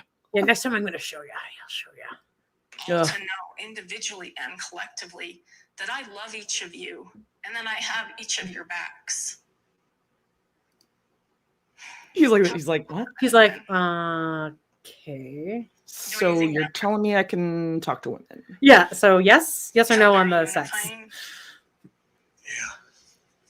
Yeah. Whatever you just said. Yes. Mm-hmm. She's doing this. In front of each other. Looking for tears every time. Doesn't matter anymore, I guess. The bigger question for me is, you want me to just show you these letters when they show up? So can I show you these? Did you just track what I just said? He's like, they might be a little sticky and wet, but I'll show them to you, Robyn. The pages are stuck together on these letters that I guess I'm getting. It's not glue. Don't worry. Don't worry. It's not glue. It's just all it is a confirmation of my own failures, Robyn. It's like, yeah, it would have been nice to have had the skill set to have managed those relationships better. Oh, like 20 years before Robyn came and it was... Yeah. I'm trying to do. I failed, and I've spent 3 years being angry about it. I'm not trying to say you failed. I absolutely know that this is not all Kody's fault. Or it's mostly your fault, actually. I'm sorry. Yeah. It's both It your just fault. doesn't matter anymore. Maybe it's a good lesson right now. I mean, those relationships. She did it again. It's Yeah. like for me to figure out a way to diffuse the hostility now. I'm sick of your kids. Your kids. I feel like that it is my fault. I need to own the failure of the family. Oh, that's right. He has a redemption tour scheduled for later in the season. I forgot. Oh, yeah. So it's going to start with the play date with David, and then Christine will be the first hit. Meri will be last. It's going to end with "We are never, ever, ever getting back together." I hope Zona is just like just at Meri when she says it. Oh God! If Zona takes to Kody, Zona is embarrassed for Meri. Meri. She's like, "I'm cringing for you." Zona like leads Kody to mom's room and just like gives him a tour of like Vicky's old Victorian hideaway, just room by room. Oh, there was a new Meri's shrine to Kody. Yeah. Oh God, yes. Cody's quilt, Cody's sweatshirt, Cody's wrestling shirt. There's a new Trivia Tuesday today. The question, and we'll know tomorrow. The answer is, it's what state produces the most turkeys per year? I'm guessing it's going to be Utah. Tomorrow. Yeah, it's going to be something having to do with Lizzie's. Turkeys or pumpkins, either way. We're at the end, guys. Wow. As the leader, like certain parties just went, I just don't want to do this anymore. Like literally, Christine and I had come to this point where we just couldn't figure it out. And I regret that. It's a huge regret to me because I could have been a leader there too. Well, according to Special Forces, that's a lie. You're not a leader, actually. At this, Robyn and I are talking about plural marriage. Another wife, hypothetically coming in, and I'm going, no, because how you do anything is how you do everything, and we'll screw that one up too. Yeah, that's true. Yeah. I'm just trying to make the best of it here with you in our happy little kingdom. Yeah. And you're perfectly fine with being out of the polygamy thing forever. I'm so scared of it. What are the chances that they're going to actually stop having this conversation every episode? Are we going to stick with monogamy then? Polygamy, It'll be the entire season. It'll be the whole season. Oh my God. It'll come up. I don't know how I would consider it. Well, that's not an answer. Well, because you never considered it, Robyn. You always just wanted Kody. Yeah, this is what I'm perfectly fine with you. Cody's like, but what about those women who want to fuck me though? Because that would be really So I great. can show you the letters, right? So you're telling me, Oh, my love, that I can show you the letters. the comedic timing if they'd ended it with him going, so I can show you the letters. That would have been so good. Oh, got it. And you probably did say it. All right, let's see what's happening. Joe's turn. That's the only thing that gives me comfort is that he is getting these, whether they are trolls or just weirdos, he's showing them to Robyn and it kills her. She's like, oh, cool. That's cool. Oh, yeah. Wait. Delete those down now. No, I'm not saying anyone should do this. And I certainly am too afraid to do it. But it would be kind of funny to see what would happen if someone slid into Kody's DMs and if he does respond. I'm not saying anyone should do this. But it would be really funny. Terry Fox and then trying to get Kody to sleep with us. I don't think it would be that hard to have Kody respond. Let's see what happens next week. Next time on Sister Wives. You're really close to being 3 weeks out, right? She can technically. Oh, another Maddie birth episode. Yay. What's going on? No, Maddie doesn't really even tell him that she's pregnant. He'll find out. Hilarious. The fury is a woman scorned. We can learn a lot from That that. was from some ancient dude back in the way. It's Hamlet. I know that David loves pushing buttons. It upsets my stomach. Not a good trait, babe. Dress. It's my wedding dress. Look how tiny your waist. Yeah, you know what? Mine was too. I couldn't fit my left leg in my dress at the Jen ever go home? No, now we're going to look at your wedding dress? Why? What are we going to do with it? Meri better never fucking say anything about talking about Kody with David when the only thing she talks about with Jen is Kody. Like, we're pulling out my wedding dress. Your wedding dress? I'll tell you what I did with mine. I took it directly from a closet that I hadn't been in years and dumped it at the donation center. Like, why? I don't need this anymore. She's carried that to Vegas and Flagstaff and now Parowan. You've taken the dress with you. That's crazy. Yeah, it's time to give it up. Like Leon's not going to use it. None of the other kids are going to ask you for your wedding dress because they all hate you. Yeah. Yes. This And is how we wedding know you dress is haven't moved on, busted. Mayor. This is how we know. This is embarrassing for her. We're gonna wear it again. So in this box, I unpacked a letter from Kody. Oh my God. Ugh, all right.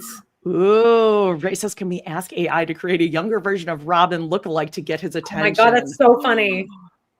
Oh, we should take, I'm saying we, and I know we won't do this because we're way too afraid. We don't like flying that close to the sun. No, we've already done it too many times. Smash that like. Give us a little thumbs up if you're watching it here while I say this. But what if we took Robyn's photo from that one where Kody just wanted to lick it and put it into AI and be like, what is like a just switch it enough, like just like a little, yes. like with us, like when we did it. Yeah, yes. Put it into ChatGPT and be like, what are my colors? And then give a whole other face and slide into his DMs and see. By the way, I'm looking at notifications from Facebook and people are roasting us in the comments over the hot topics. Somebody's like, were you using Ethernet or Wi-Fi to record this again? Oh my God. I swear to God, I'm not Ethernet. We're gonna look into it. And you know what? This episode is gonna turn out great because I'm gonna just edit this later tonight. I'm just gonna go ahead and edit it. Okay. I guess. Hey, listen. Yeah. Smash that like, give us a little thumbs up, subscribe, give us a 5-star review if you would. We're here every Tuesday, noon Central for our watch-alongs. Check out hot topics that are going to be, we're going to figure out StreamYard because they got a nice wordy letter from us. Hey, almost $50 a month for StreamYard, just so you guys It's doubled. It's wild. We'll figure it out. I mentioned it in my request ticket. I'm like, for the amount we're paying, this needs to be dealt with immediately. Yeah. Well, thank you for your patience and understanding, you guys. We swear we're doing the best we can. We always do like a test run. Everything's fine. And then boom. But you said Doughboys have issues too on StreamYard. So it makes me whenever Doughboys go live, it's always at least an hour late because of bandwidth. I don't think our problem is bandwidth though. Okay, anyway, we love you guys so much. Love you guys. Make sure you are here Friday, 10 a.m. Central for Browntown. We'll break down all the Brown families, Instagram, TikToks, all that kind of good stuff. And we will keep reading from Christine Brown Woolley's New York Times bestseller, Sister Wife. So be there. We love you. Yeah, we're using dial-up over here. We're using AOL Instant Messenger. Basically, all right, you guys are all adults. CD-ROM in. You're all adults. Bye. Wait, where is it? There it is. Bye, love you.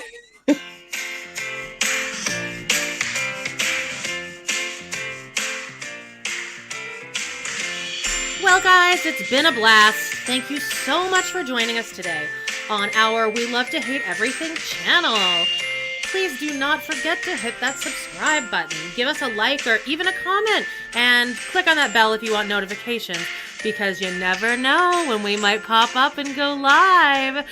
Please check out our other 2 podcasts on Patreon where we snark on even more TV, movies, and pop culture. We got Total Request Podcast. That's patreon.com/trpod. And We Love to Hate TV. Patreon.com/Love to Hate TV. Thanks again, and we will see you next time.